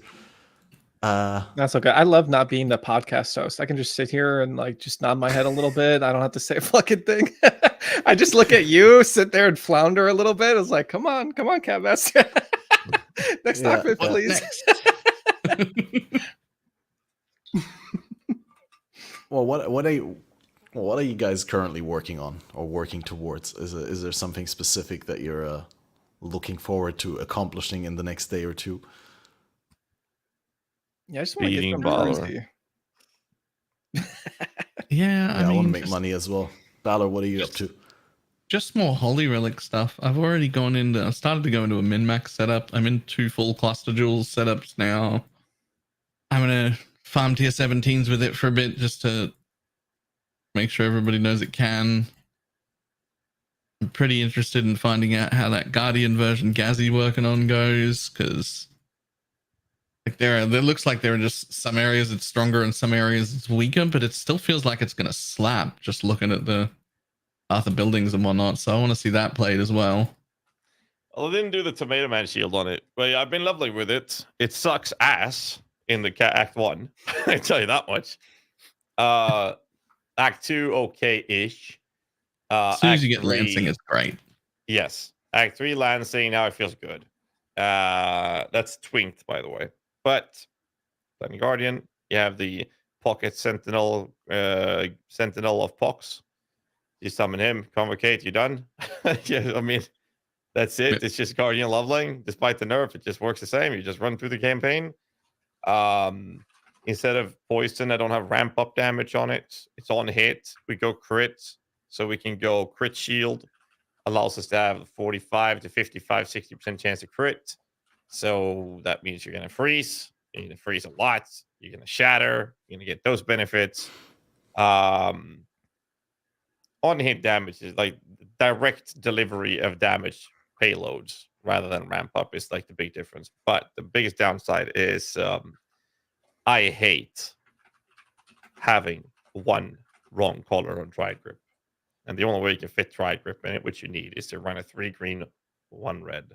Yep. And I fucking hate it. So it's 75% cold conversion, 25 fire. It pisses me off. And there was no solution that would make sense. That would make that work. So there's that. But the only problem I think with the build is that there's no duration modifiers involved whatsoever for the build, which means that the Sentinel Pox, which is a big source of your defensive layer, which is really good, has to be clicked every 20 seconds instead of every 38 seconds. And I think it's fine. You're not going to notice that too much, but the fact that I know that I have to click another button once every 20 seconds is pretty annoying. But so far, that's the only downside that I have. Other than that, they're very similar. You can still do the PhD requiring shield strats that you're running on your high budget for the Necro. You can do it on the Guardian. I got rid of that. Oh, you did? Yeah. I played it for a whole day, and then my XP was 14%, and I hadn't got a level. And I was like, actually, Aegis Aurora again, thanks. Bye. Yeah. So, I mean, I guess the downside or the difference is that you really want to use a rare shield on the Guardian because you want the crit modifier, right? Yeah. So that will warrant that more so than running a recovery shield. Other than that, I feel like they're so similar. The structure is basically the same with small changes. The tree have some variations, but the playstyle and the approach and gearing is slightly different. But I like it because you can go Diala, you can go with Dragon Fang, or you can say, well, I want to go Fourth Vow and run 30% Ashes of the Stars for high budget, of course, and a higher level enhanced to get that breaking point of 82% CDR and the Holy Relic. So there's a lot of options around it that you can choose whether or not you go higher defenses or higher offenses. And you're going to hit over level 30 on the Minion anyways. And for those of you who don't know, Minion scales, depending on the Minion, you would normally assume about a 10% more damage for every level up to level 30. After level 30, that's cut in half. And that goes for pretty much all Minion builds in the entire game. So all the scaling after 30 is cut in half. So you don't really have to care about levels after 30. That's why you don't bother getting a woke level 5 in power. Because the money's not worth what you're getting. But no, it's fun. But that's what I'm doing at least. And it's going to be fun because Balor posted his written guide for Necro today. And I should have the Guardian version up soon. And this will be the first build guide collaboration where we have the same ability in 2 different types of way of playing it and 2 different ascendancies and having them post as a collaborative kind of this is the Holy Relic and you take care of the Necro, I'll take care of the Guardian. It's gonna be fun. So yeah, guys. I will say if people are looking at building one at this point, I mean, I need to hold out and see it actually run on the Guardian, but everything looks like it's going to be fine. My answer would be if you've already got one of those classes, just pick that class. Yeah, that's what I've already got telling people as well. I've got a leveled Guardian and I don't want to level again. Yep, do it. I've got a leveled Witch and I don't want to level again. Yep, do it. It's fine. That's what I told them. People were like, "Oh, I want to switch my spec to try Holy Relic." I'm like, "You have a Necro? Here, go check out Valor's." And they're like, "Oh, I'm playing a Guardian build." Yeah, here's a POB. I got a guide skin. You got to worry about it. It's just simple. Yeah, I really like that. I really like that dynamic of you guys doing the same build on 2 different ascendancies because obviously you're improving each other's build by coming up with your individual solutions to the problems posed for that specific ascendancy. But the other one can benefit from that, right? Because sometimes then there's when we're something not that in the you same didn't see. stream and also shit on each other's builds, and then people take it seriously, and that's hilarious. There's that. No, but I definitely agree with you, Catmaster. Balor has taken a lot of feedback from me and made sure that his build is functional now after all of my comments. Yeah. Few suggestions. He says with a budget path of building link that has 50% cooldown recovery instead of 52. By the way, Okay. Those are rough drafts. Those are rough drafts. And unlike what I normally do, I started on high budget this time. So normally I start on the other side. So they're not done. But no, I think it's fun though. It's been you and me, Bob, I've worked on a lot of stuff over the years. And always had a communication with feedback and comments and tips and tricks back and forth because Minions are so complex as it is. But we've had a collaboration on Poison SRS up until recently. And it's fun. It's good to work with Balor, so I'm happy with it. The Holy Relic build, like previously, people were always cycloning into packs, and now with the new Lancing Steel tech, you get to stay away. I've not used the trigger skill myself, the Lancing Steel, but people said it's like almost auto aim. You just stand there and shoot into one direction. Do you think this is actually something that we don't know whether there's a Gauntlet yet? But do you think that's something that could be played in Gauntlet? Is that like such a strong build? You said you could do it offensively, you could do it defensively. Do you think you can make it like a super hardcore viable with that one? Because from the playstyle, it sounds like it would be compatible with that sort of scenario. I mean, you can play Poison SRS, right? And that's been very popular, and it's been something used in Gauntlet in hardcore races. And the Holy Relic can be considered a slightly better performing version of that, and it can be scaled and geared the exact same way. It can. Not saying you should, but it can. So if Poison SRS performs that in hardcore, then I don't see why Holy Relic couldn't. Yeah, Well, I think this is just better. So yeah, I don't see why it wouldn't, but I don't know, man. Like I don't deal with hardcore, I don't do Gauntlet, so I wouldn't want to promise that it could make it in. I don't know how those races go. It's not so much about the hardcore aspect. Well, obviously that's a big one, but it's also the fact, can you get it up and running without trade within a couple of days to the point where you need it? So that's where the Guardian is better because you get carried by the Sentinel. But the Witch has, still they nerfed it so much. You can go DD, you can go caster because you don't want to farm a trans gem. I'm sure Tripolar can chime in on this. Well, you don't really want to farm a trans gem in normal lab. You want to wait till Merc lab. Well, and even then, with Cock DD, everybody was like, "Oh my god, how many hours are you going to spend in lab?" Dude, I'm going to do fucking white maps. I'm going to buy the gem. I'm in Trade League. Why would I sit in Merc lab? I'll do Chaos Recipe for 15 minutes to not do 2 hours of Merc lab farming. What the hell? No, for sure. Now, I think that Merc lab is like the only lab you actually would farm for a specific one that you want to use yourself. And any ascendancy can get there. I guess the Guardian is probably the easiest ascendancy that I know of, at least in the game, because of the Sentinel. But the Witch has other options, like you go with Absolution, you have SRS, well, maybe not SRS, but Absolution, you have DD, Cremation, all of these type of like big dick, super speedy strategies you can run with if you want to speed run it in a race sequence. All you do is just farm the gem. You can farm both lands in Steel and your Holy Relic in Merc lab, and both will work fine. And like the whole tree, you just take Spiritual Aid, add that into your tree, and suddenly you've got damage scaling for your own abilities. So at least at the beginning, you can do anything you could ever do in a Witch, you could do with a tree that looks very similar. And then just change. The other benefit of farming them is that there's only one version of a transfigured version of Holy Relic. So you hit that, you're gonna get the one you want. Same thing with Lancing Steel. So farming them is not a terrible way of going about it.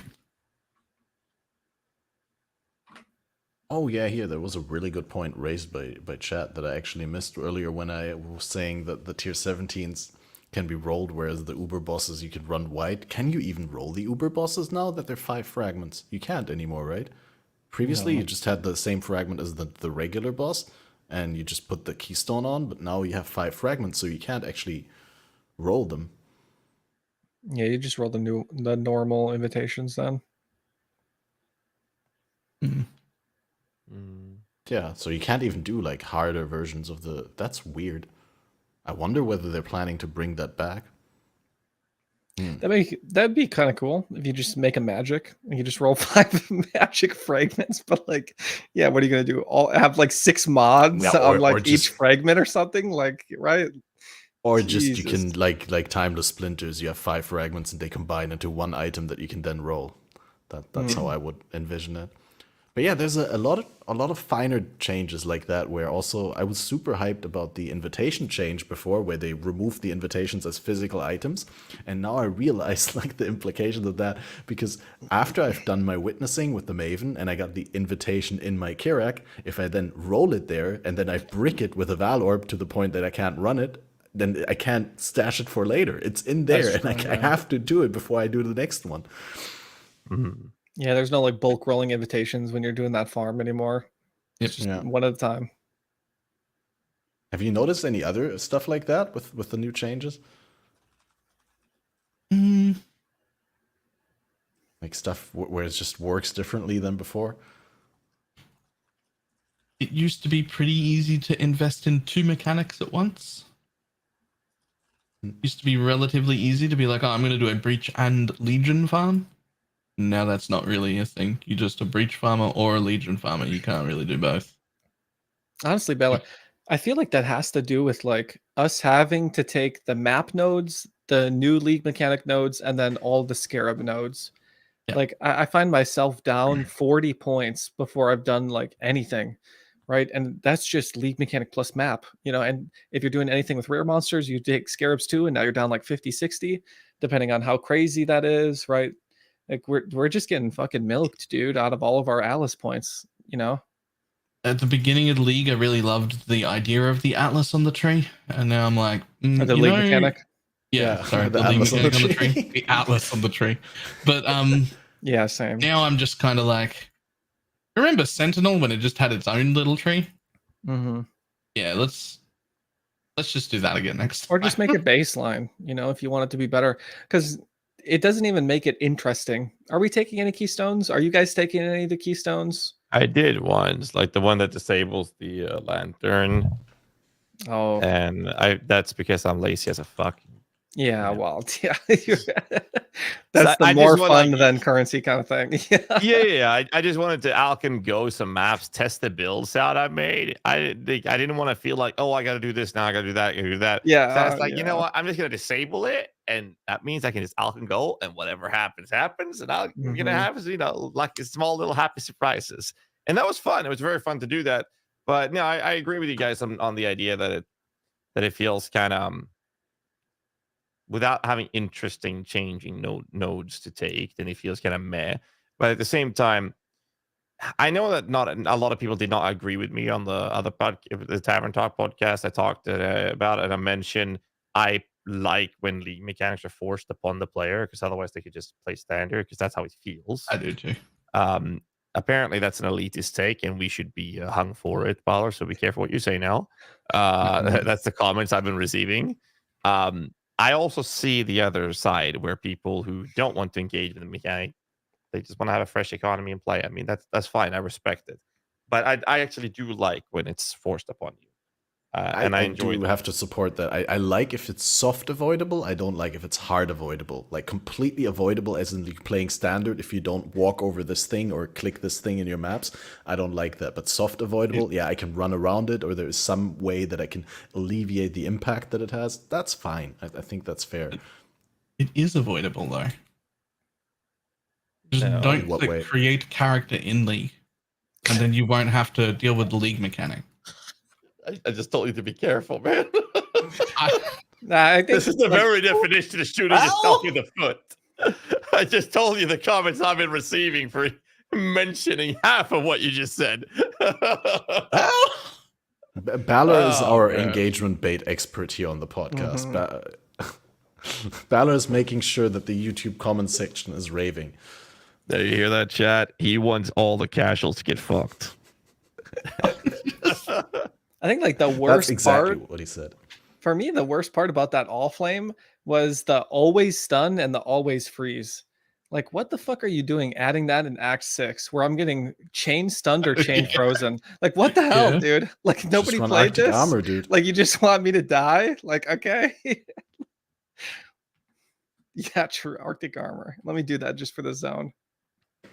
Well, I mean, it's generally not a bad So idea for the troll. act playthrough until you have something to deal with Yeah. the freezes. But yeah, no, I mean, definitely this league put an emphasis on the importance of freeze avoidance for sure. Yeah. I don't know, like, I feel like the idea of having the current league being something people can double down on the Atlas tree felt like a really good decision.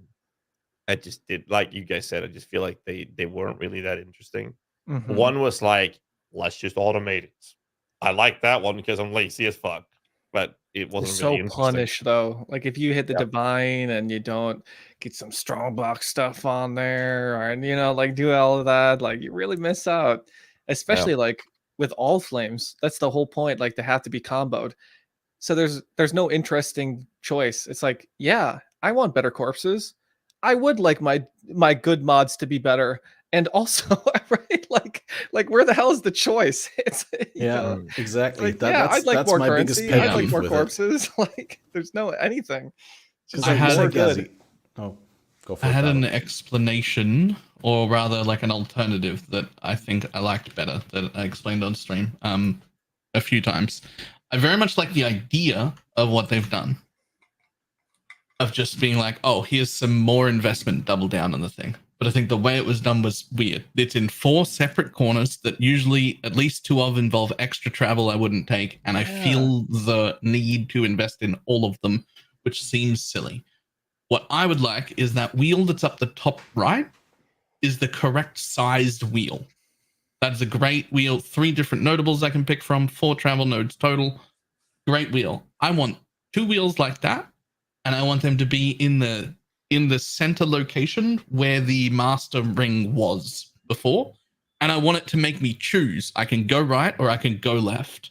And like one side would be like, this is better crafting, more corpses, better quality corpses, and the other side is more all flames, better modifiers on my mobs, that sort of shit. So you get to decide, do I want to make double down on crafting or double down on mapping, and then just have them be in that center location really early and cost me a total of 4 to 5 points. I make a decision on which side of the league I want to double down on. It's in an easily accessible spot that doesn't involve a whole lot of travel, and I don't get to take everything, and it takes a total of 4 or 5 points, and I can spec into neither of them if I want it to remain easier. Because both sides should also make it more difficult and more rewarding. Pick a side. Don't do either if you're weak and you want the baseline. Okay. Ta-da! And then that's specifically what I wouldn't want is like power for the current league mechanic on the Atlas tree. Like it shouldn't become better by investing into it. It should allow you to trade off. It's like more of A, less of B, or more of B and less of A. But it should just promote choices rather than raw power, which feels mandatory because, well, if I can choose to make any league 20% better, right, then why should I choose the ones that randomly occur instead of the current big league that is, per design, the most rewarding thing in the game? Obviously, I want to make that 20% better. well, because it would also be 100% harder. That's the whole point of the game, right? You make it 100% harder and you get 20% better rewards. And then I get to make that decision. Yeah, like if you're gonna have it on the Atlas tree, there should be a choice. Otherwise, it feels really lame. Like you're just stealing points from us. Especially with like the new Atlas tree, the new Scarabs. Like I'm already starved enough as is, just trying to fit in what I want. The biggest thing for me is 4 separate corners. Are you kidding me? Yeah, Put them in the center it's so not I can even put same any tree I want. What quadrant. do you mean? Yeah. Like, oh, this is nice. Legion over here, harvest right there. And then like boom, boom, boom, boom. Like, oh, lovely. Thank you. I guess I'll just bait everywhere. No. No, I think it's a great experiment. I yeah, definitely agree with the points. It shouldn't be that spread out. It shouldn't be that much, and probably it should be more of a trade-off and less of a power gain. Maybe a little bit of a power gain. Maybe you're right, Balor. Maybe it needs to make it better by default, but yeah. I just personally like the in-league systems a lot better, the Sentinel tree, where it was outside of the rest of the investment. See, that's funny because the thing you said you like more is also worse for the problem you said. You're like, oh well, I don't want it to feel mandatory. But if it's on the tree and it makes it like 100% harder, but only 20% more rewarding, it's not mandatory. You can be like, oh, I need the easiest stuff right now. I'll take 80% of the total rewards for half the difficulty. It's not mandatory. But if it's a separate it's not tree, mandatory we've to all farm got to the 17 points all maps. the time, right? If it's in a separate tree, we've all got the points all the time. But now you're going to have it all the time. Now it's no longer an option, right? Well, I mean, it has to be within the league system, like a Sentinel tree. There has to be choice. It shouldn't just be incremental upgrades. But even if it was, as long as it doesn't compete with the other league mechanics and doesn't create a dynamic where I'm more able to invest into the current league mechanic if I farm, say, Essences and Legion, but I'm less likely to be able to fit it into my tree if I farm other mechanics, then I feel it's a little bit weird. But maybe Sentinel I too, also like- have a cooked take. That Sentinel tree was kind of cool because it's like, what's the best? Are the yellow Apex Sentinels really good? Is it the blue and the red? You know, like, should I be doing it on my boss? Should I do it in the Feared Invitation? I mean, like, we figured it out eventually, but, you know, there was at least a little bit of thought there. With this, it's like, do you want the currency mods to be bigger? Yeah, okay, I'll take the fucking currency nodes. Like, do you want more good corpses? Hell yeah, I do. Like, give me more all flames too. You know, it's like, what the hell are we doing? That's fair. Yeah. I think that this is a really good experiment, though. It's going to be very fun to see how they balance Scarabs and the Atlas tree next league. Because I mean, no one expected this to be perfect. Not with this many changes. Yeah. There's going to be a lot of things happening, and next league is going to be very interesting to see what happens to the Scarabs and what happens to the Atlas tree, and how the actual end game gameplay loop will be in accordance of the division. And I'm very excited to see where that's actually going to take us, because right now they created a very interesting template that has a lot of things that needs attention, and it's going to be fun to see when the attention has been given to those things. Yeah, same. And I want to see where the economy is like 1 month from now. Like, how fucked is everything?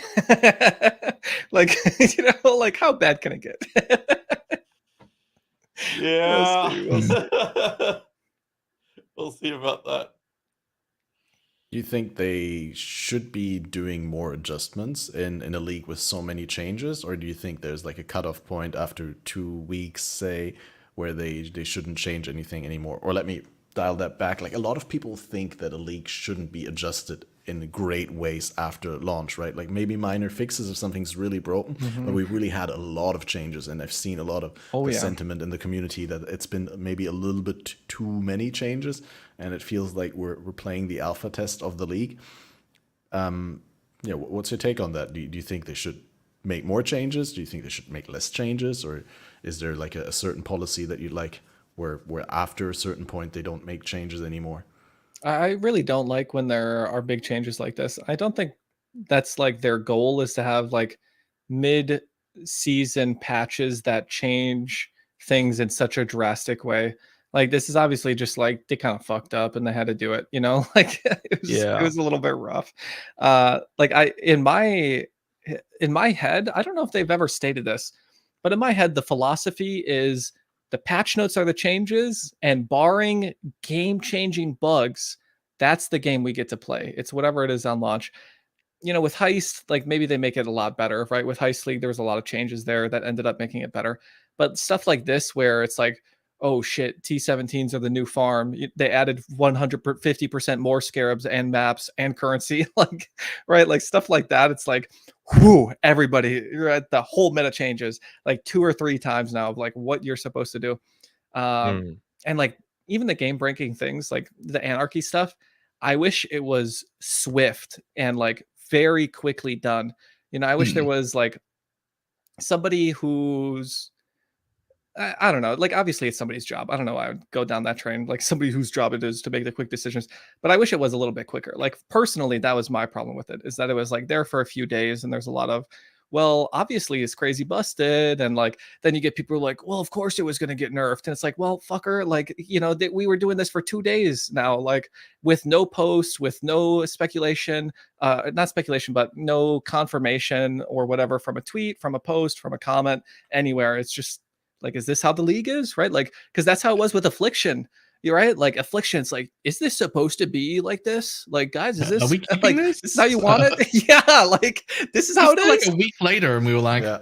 "Is it?" Yeah, gonna stay? yeah. Or- And I was like, Do I yeah, need and to I was like, abuse this now, or can I still do exactly. that It's like, in 4 fuck, weeks? okay, Affliction 2.0. Like, sure, I'll adjust myself to the new paradigm, but to constantly adjust yourself to new paradigms within a league is a little bit too much. And I don't, right? Like, I don't think that's even a hot take, unless Balor disagrees. I agree with that. Like, it needs to be swift, right? But I also know that I am firmly in the boat that I don't want them to ever make changes with the purpose of affecting the market. I wouldn't have minded this nerf coming in later. I think they actually meant to have it like this, but then because of the impact it had on the servers, they made a decision to change it. But that might be me giving them the benefit of the doubt. Yeah, But they didn't say in the nerf exactly. that it was Yeah. because of the servers, which makes me feel like, okay, so you actually did nerf it because it was too strong. There was no argument to it, and if that's the case, then you just made changes that would heavily impact the market, which means that, you know, the first-hand servers, now the first people in, the DJs, the streamers, the people that work, the people that are able to play a lot during this time frame now cashed in on it, and they have all the currency in the world. Whereas the casual players, who makes up for 99% of the player base, they come home from work and they're like, "Yeah, I'm gonna play that strategy." They finally get to do it, and bam, it's gone. Yeah, okay. That But must what feel you bad. needed to farm that was, like, at that stage, incredibly disgusting power. Incredibly disgusting power, because that was also before all the nerfs and everything too, which led me to spend a day and a half going, I'm gonna have to abandon all my planes. I can't even make the Holy Relic build. I can't do any of the things I wanted to do. I have to go remake this character. If I don't go and do this one thing, it's just gonna ruin. I'm gonna have nothing. Like, I have to go do this thing. And then they were like, "Patch, we're fixing it." And my reaction was like, "Oh, praise the Lord, I don't have to go remake that character and do exactly that thing. I can now do whatever I want again, and I can make the character I want again." Like, it was too strong, and there was only one option. Yeah, it had I feel to like get hit. with Affliction, it felt like it didn't feel like it. There were auxiliary farms. You could do Essence Bestiary. You could do all these other things. But with this, it felt like your only choice was like, get to the Maven jail, start farming Progenesis, you little cock. Like, what the fuck are you gonna do other than farm Progenesis for these guys? Like, it's everything. They farm whatever, right? If they need something, you choose it as a favored map slot and you start farming full stacks of it. Like, there's just nothing that you could do to farm for these guys other than get them maybe the Scarab, if you got lucky with it, which you couldn't even farm, or you do an anarchy farm. Like, that's what it felt like. That was like it. That's all you could do for, you know, the auxiliary to this farm. That has a lot to do with the economy, the health of the economy in the game. Like, the trickle down didn't really happen because the 1%ers were the ones doing this. They were self-sustaining everything they needed, essentially, in that sense. Right. And normally you have the juicers, and they're buying all their shit from the rest of the player base, who's just playing whatever they want, and they can just feed these guys that are then doing this type of strategy. And that didn't really feel like that existed with the strategy. But I don't know, like, that's why this big change had to happen, though. Like, it had to happen. But there was no statements around why. Nothing. Yeah. I feel like GG should have said why. And I definitely agree. I would like that post. Faster. I would like to hear the rationale. That would be nice. That could have happened 40 hours earlier, and I would have been a lot happier about it. But either way, it needed to happen. So I'm not like, I wouldn't even mind them pausing this, like, somehow, you know, however that would be. To disable be like, anarchies or something. To disable it or whatever it would be, right? Like, and to have a post saying like, we're going to figure out if this is something that needs to be changed. Let us think, let us talk, let us whatever, and we can decide on this. But we That would decided also it was been okay. yeah, like we decided it was too much to let it go on while we're thinking, something Yeah, like that could have been like more 50, communication. 48, 50 hours earlier when they first like saw it happening. They could have just been like, we're disabling all flame, that one all flame from working for a second while we look at this. Yeah. And we'll have an answer for you in like a day or something where we decide whether we're going to let this happen or whether we're not going to let this happen. Yeah, because what was it? Like Affliction with the crazy juice, the spires and everything. 7K mobs, right? Like how many thousands? Yeah, something like that. It was 2.5 thousand exiles per map. But yeah, like that. Then you go to the anarchy farm, like which is like Affliction times whatever. Yeah, it's like wow, okay. Like I keep hearing like Fubgun got 28,000 monsters in his map. It's like that son of a bitch. Jesus. That's almost the amount of monsters I've killed this entire league. I think I killed like 500,000 or something, but a lot of my time is spent crafting, right? At least off stream. That's the amount of times my character died on the way to Uber Elder.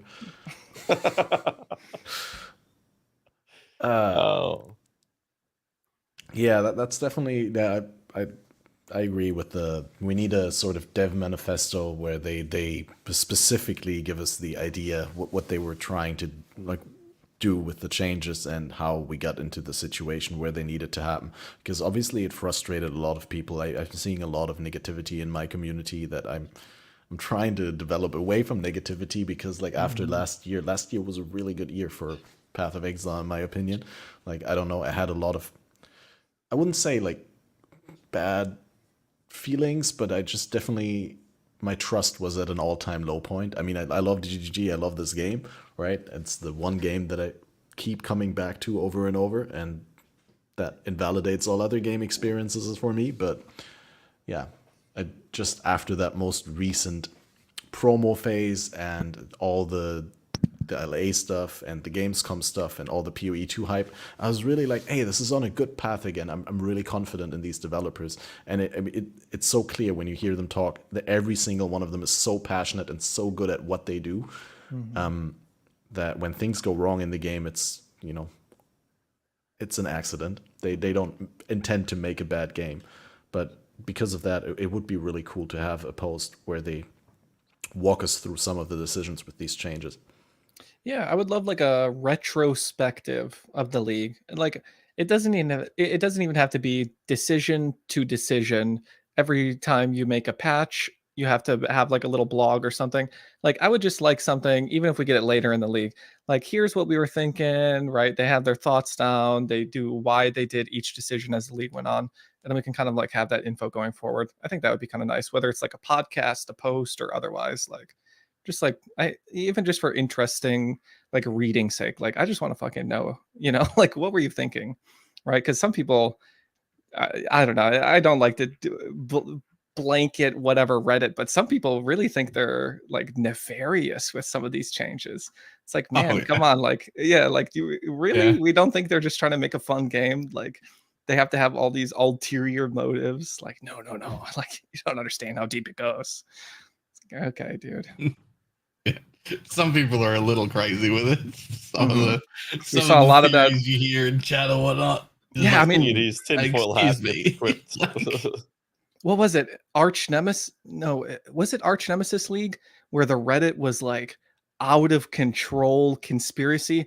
I was like, dude, what happened? It felt like we got taken over by like some political subreddit where they're like, oh yeah, like, oh, why does this post have 2,000 upvotes? Like every comment was like this. Why does this post have 2,000 upvotes? Is GGG hiring their own bots? Are they botting up these to like try to get us? And it's like, this is like the top comment on these threads. Like, what the fuck is going on in my community?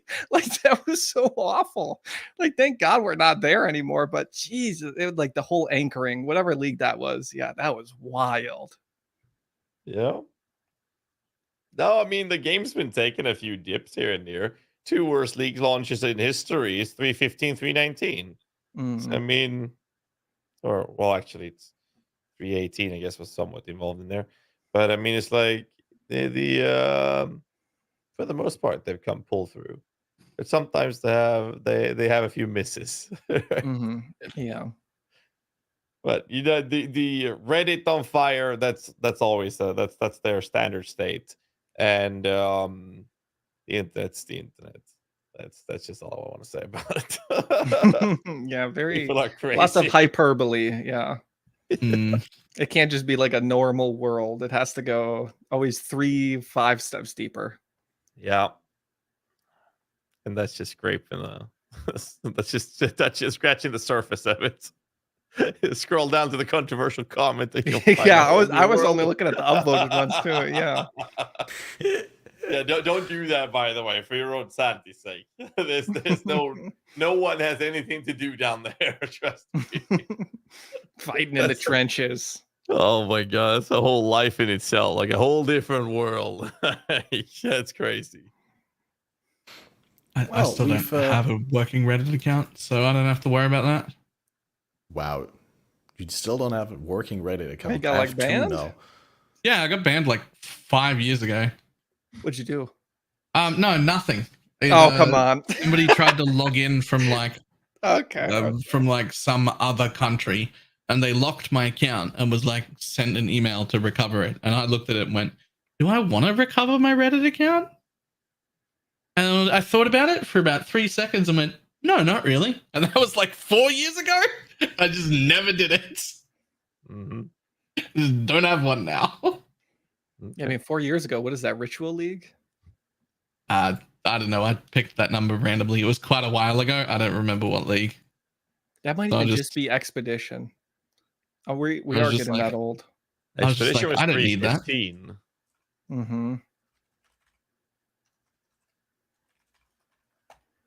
Right. 9 leagues, but some of them have been 4 months. 315 came out like July 21 or something. Yeah, July 21. Okay. We're still 3 years. Okay, it's not that old. Yeah. Wait, 315 was Expedition, right? Yeah. It's so funny that that's to you like one of the worst league launches ever, because the league itself is really good. I mean, that was just very badly received because of the changes that accompanied the league with the patch. Yeah, the league was great. Same thing with Lake Atlanta was like the best league ever. Oh, fuck you. It was like the one league mechanic I just wrote off instantly. Never interacted with it. Play standard. I went so much worse than playing standard. I went and played Undecember for 3 months. I didn't come back. That's crazy. That's how bad Lake of Calandra was. That was a rough one. I just remember my quote. I don't like it. It's shit. Yeah, that was that league, wasn't it? But was that in regards to the league? I thought that was just the Animate Guardian defenses or something like that, right? Well, specifically. there were two things. One was Arch Nemesis. I have another thing to add to that.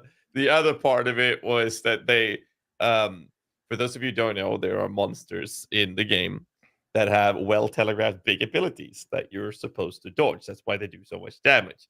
They normally have a modifier that makes them deal less damage towards players' minions, because you cannot make them deterministically move away from this ability. So therefore, they will automatically always do less damage to minions. Now, that modifier does not exist didn't back then exist on certain targets in maps from certain bosses. So when you spawned a boss in like a breach and tools started showering your AG with these projectiles, they did all the damage. There was this guy on Reddit who posted where he was showing a worse geared AG than I had, face tanking the breach stone, and like, oh look, guess he just had bad gear in his AG. And I'm like, no, that boss deals less damage to your minion. What are you talking about? That's not the problem. The problem is that the one in the map does full damage. Yeah, the scaling is not, But you know, they reverted the Arch Nemesis, and then they baked in some of the modifiers that the Arch Nemesis mods did as regular mods to enemies in rares nowadays, right? That's how they did that change. Executioner still exists. rejuvenation pods still exist. And what they did to fix the problem with AG specifically, which was what really tilted me, there was a third AG that died that spawned that comment, was that modifier affected your AG, and the way you keep the AG alive in most of the cases is through regeneration effect. That's why Maven is so scary sometimes if you're not paying attention to it, because it actually affects minions for some fucking reason. So the executioner mod, there was a patch that came in and said this no longer applies to your minions or affects your minions. And I was like, okay, good, that's the solution. Great. Now that they've introduced that modifier in the game again, it again applies to minions. and I have reached out to both Mark, Chris Wilson, and a bunch of other guys that talked at GGG.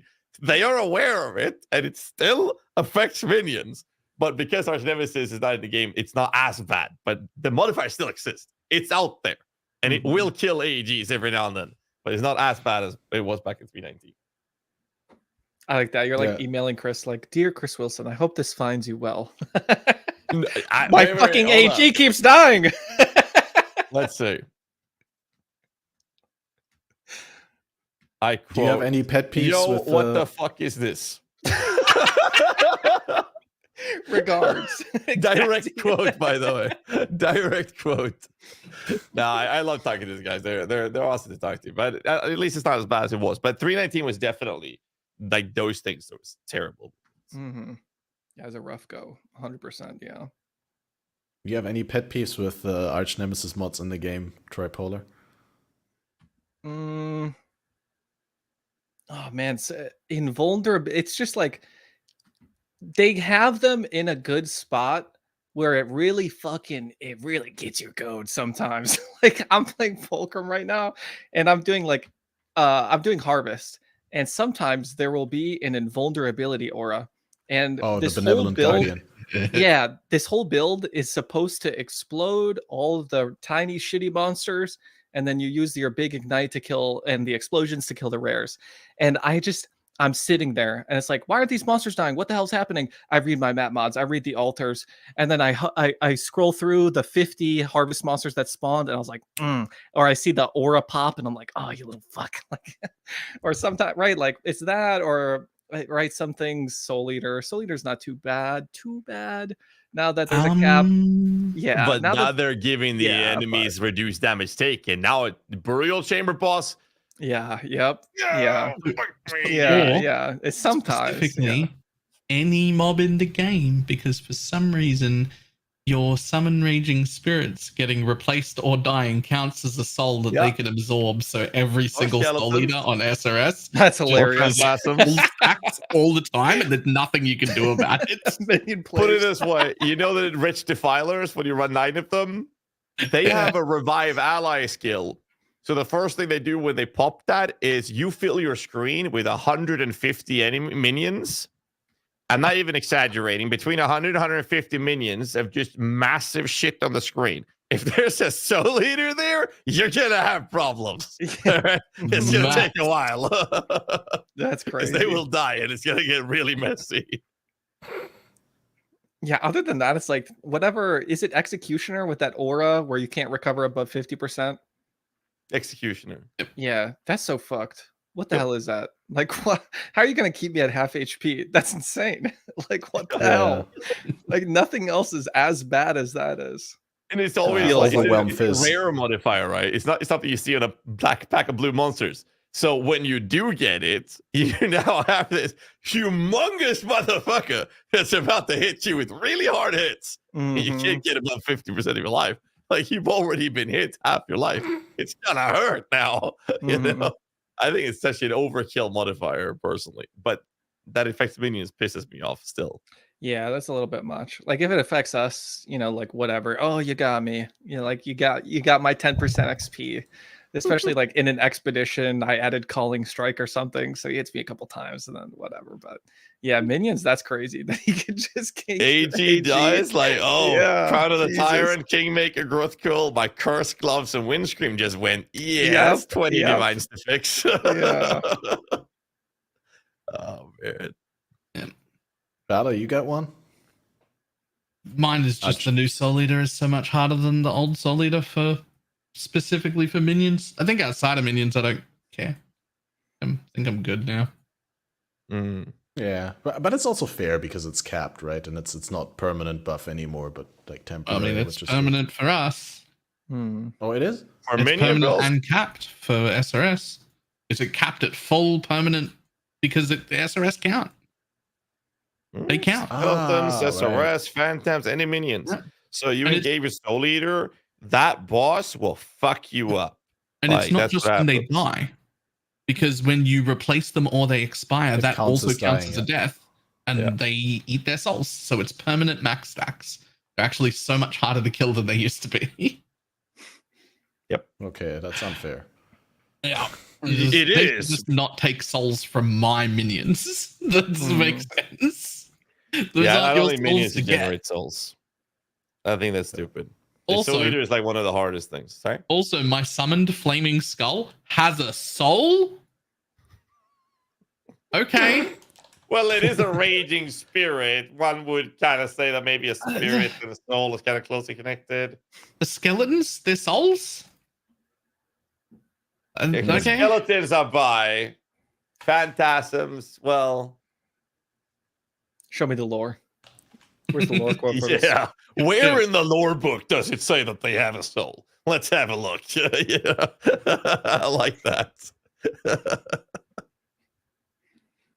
Yeah, so for me, there's one that I always like to bring up when this topic is there. It's probably not as outrageous as the ones that you discussed, but you know the crystal skin mod that fires crystals under the player whenever you hit them, right? With a That purple 0.2 thing? second cooldown, right? And the crystals charge up, then when you kill the rare monsters, they explode and deal fire, cold, and lightning damage in an area. This is my first pet peeve with it, because the crystals are purple, and you always think it's chaos damage. Yeah, what the fuck? Multiple I times just thought it learned was that. chaos damage, but it's apparently fire, cold, and lightning. That's And crazy. I thought it was chaos. Yeah, what the fuck? It's fucking purple, man. Yeah, What I'm the not hell is into that thinking, oh, I need more But that's chaos. not the worst part of it.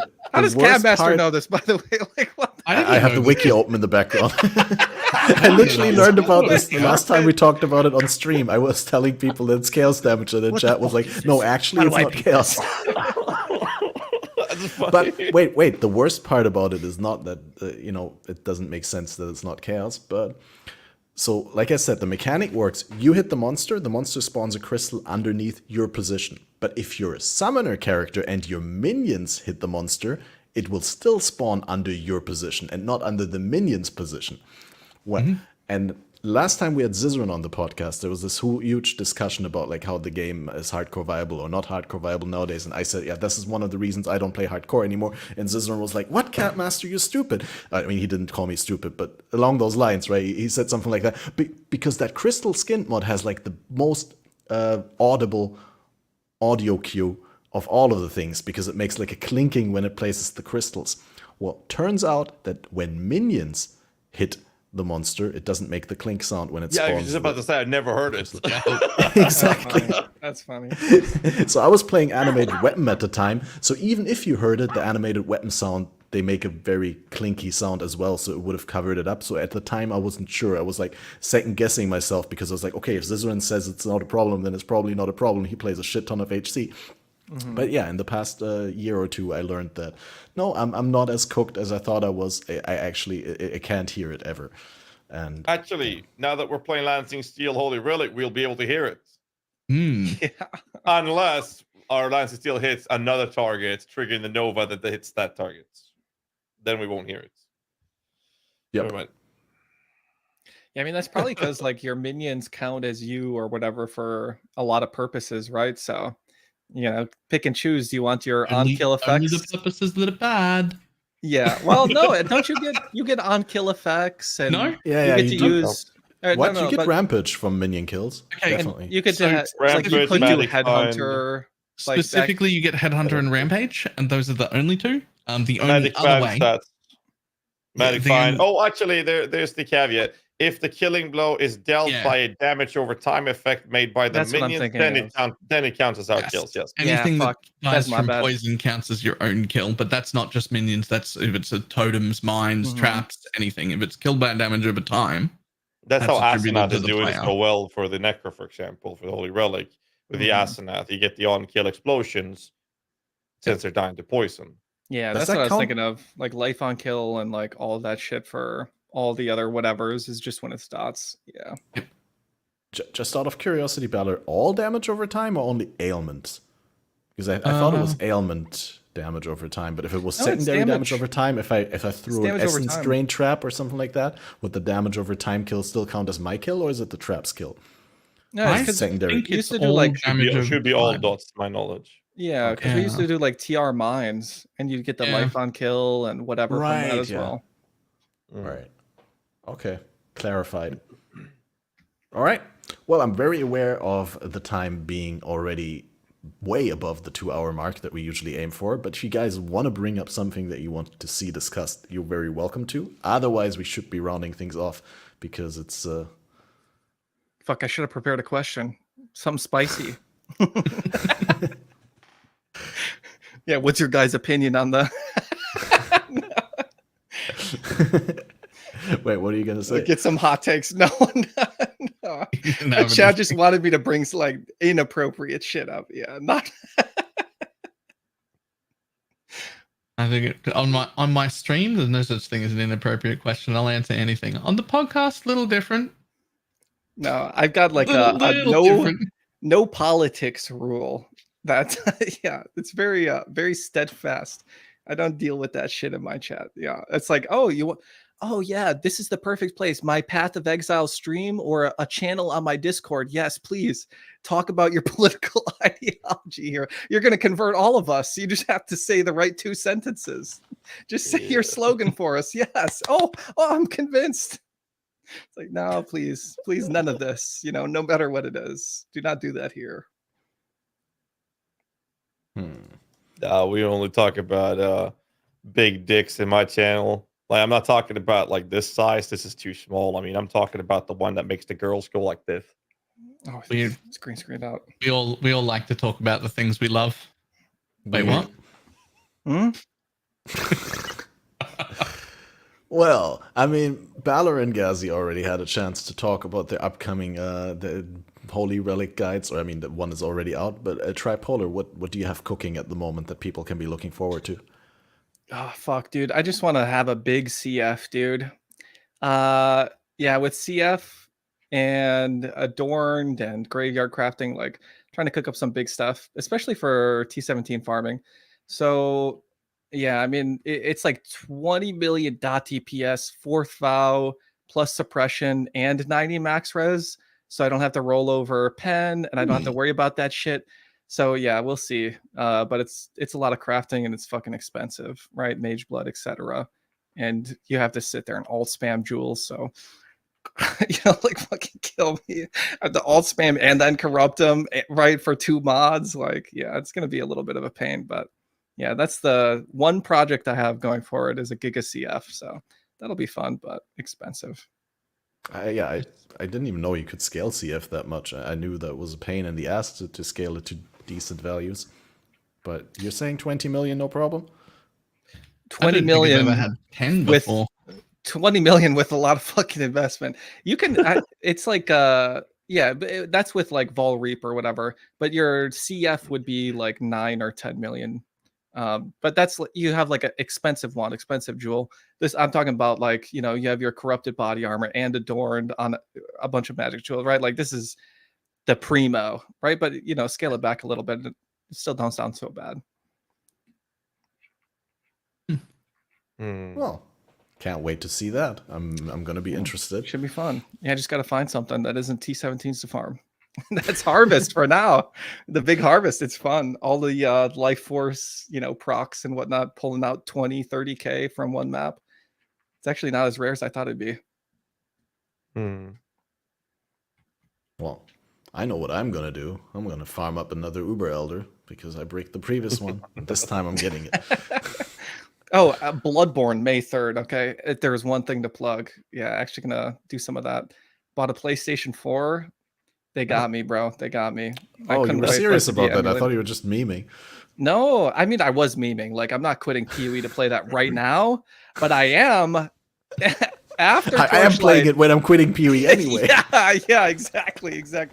After Torchlight, you know, so it's like a week of this, then a week of Torchlight, then private league, right? Like groups SF, whatever, the Tripolar League, and then Bloodborne. Okay. When I'm done with it all, anyways. Sounds good. Balor, you gonna play any Bloodborne? No, I'll definitely be doing Torchlight when it launches. That's always Hell fun yeah. for at least a week. Yeah, for sure. I'm actually quite excited. It's been a while. I missed Isn't last Diablo season. 3 right now? Who Aren't cares? you always doing that? Nah. Is D3 paying us? I'm not getting any money. Even from if Blizzard. oh no. The price is right. I'm like, what the hell? Actually, that's true. You pay me enough, I'll play D3. Yeah, come on. I'm You playing pay Raid me enough, Shadow I'll play Legends. D3 and tell people I'm enjoying it. That's the thing. Yeah, no, that's the thing. Yeah. Be a high price, but I'll do it.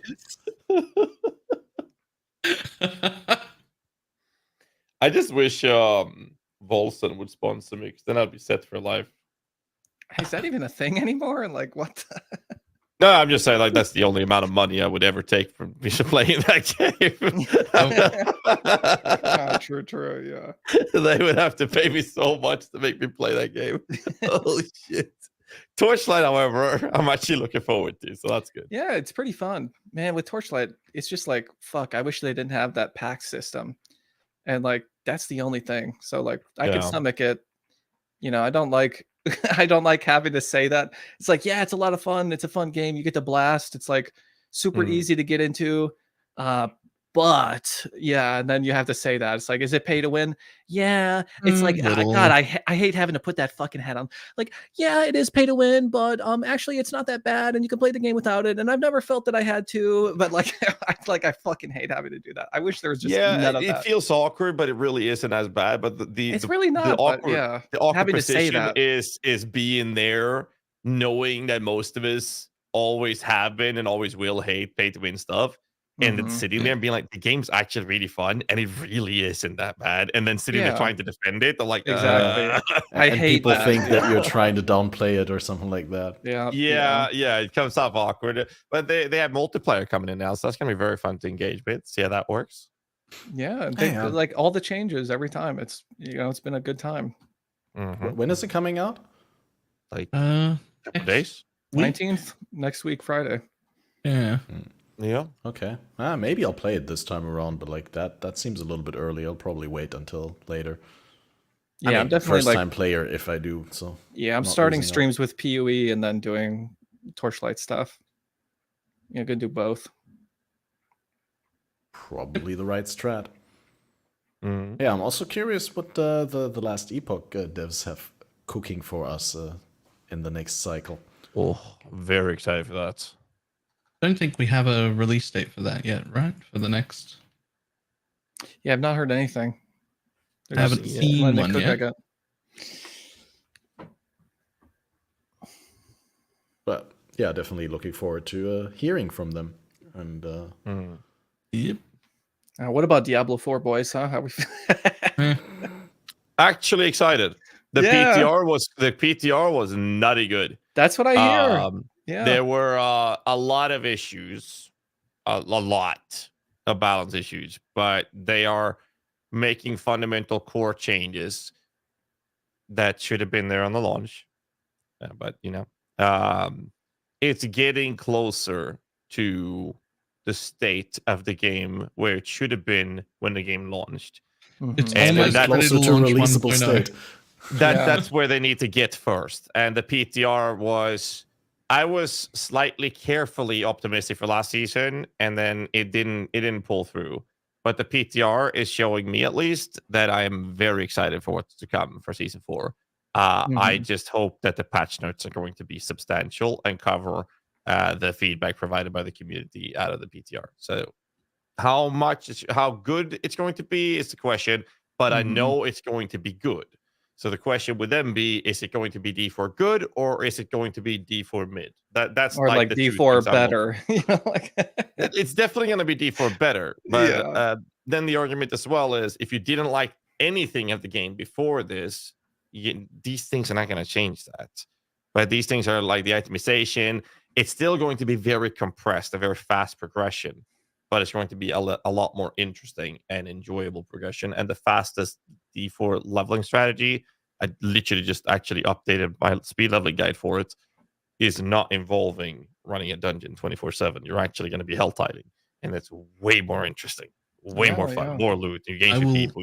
It's just way better in all fronts. I will give D4 the exact chance he gets every season, where I have a quick read like a casual player of the patch note area, just to like see what's super important, and then he gets exactly the first day I play it to prove it's worth playing again. And if I'm not having fun by the end of the day, it's gone. Bye. That seems like a fair idea. That's what keeps happening in the last few seasons. You get one day. That's very fair. I've been able to enjoy about 10 to 15 hours of gameplay every season so far. And after that, I just do what I have to update my guides. And I'm hoping that's going to change for season 4, so I can actually enjoy more than 15 hours. It's looking like that's going to be the case.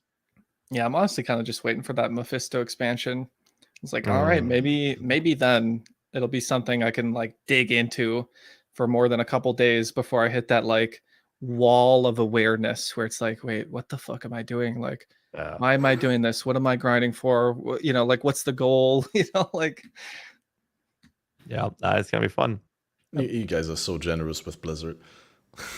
Oh, I've been very critical to it consistently, and that's coming from someone who's responsible for all of the Necromancer guides and Ice Veins for it. No, but I mean generous by giving them chances over chances over chances and trying it every time around again, because I just got burned once in the past, and I said like, I paid for it, and I truly want the game to be good.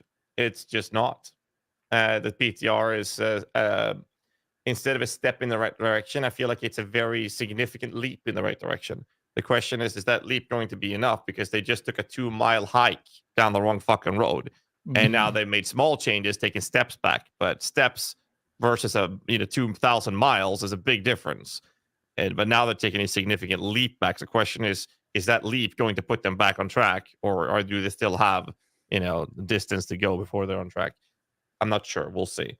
But I'm willing to give them a try every season and see how it goes. But if it's shit, then again, I'll just play for 10, 15 hours, and then I'll just update my guides and move on with my life.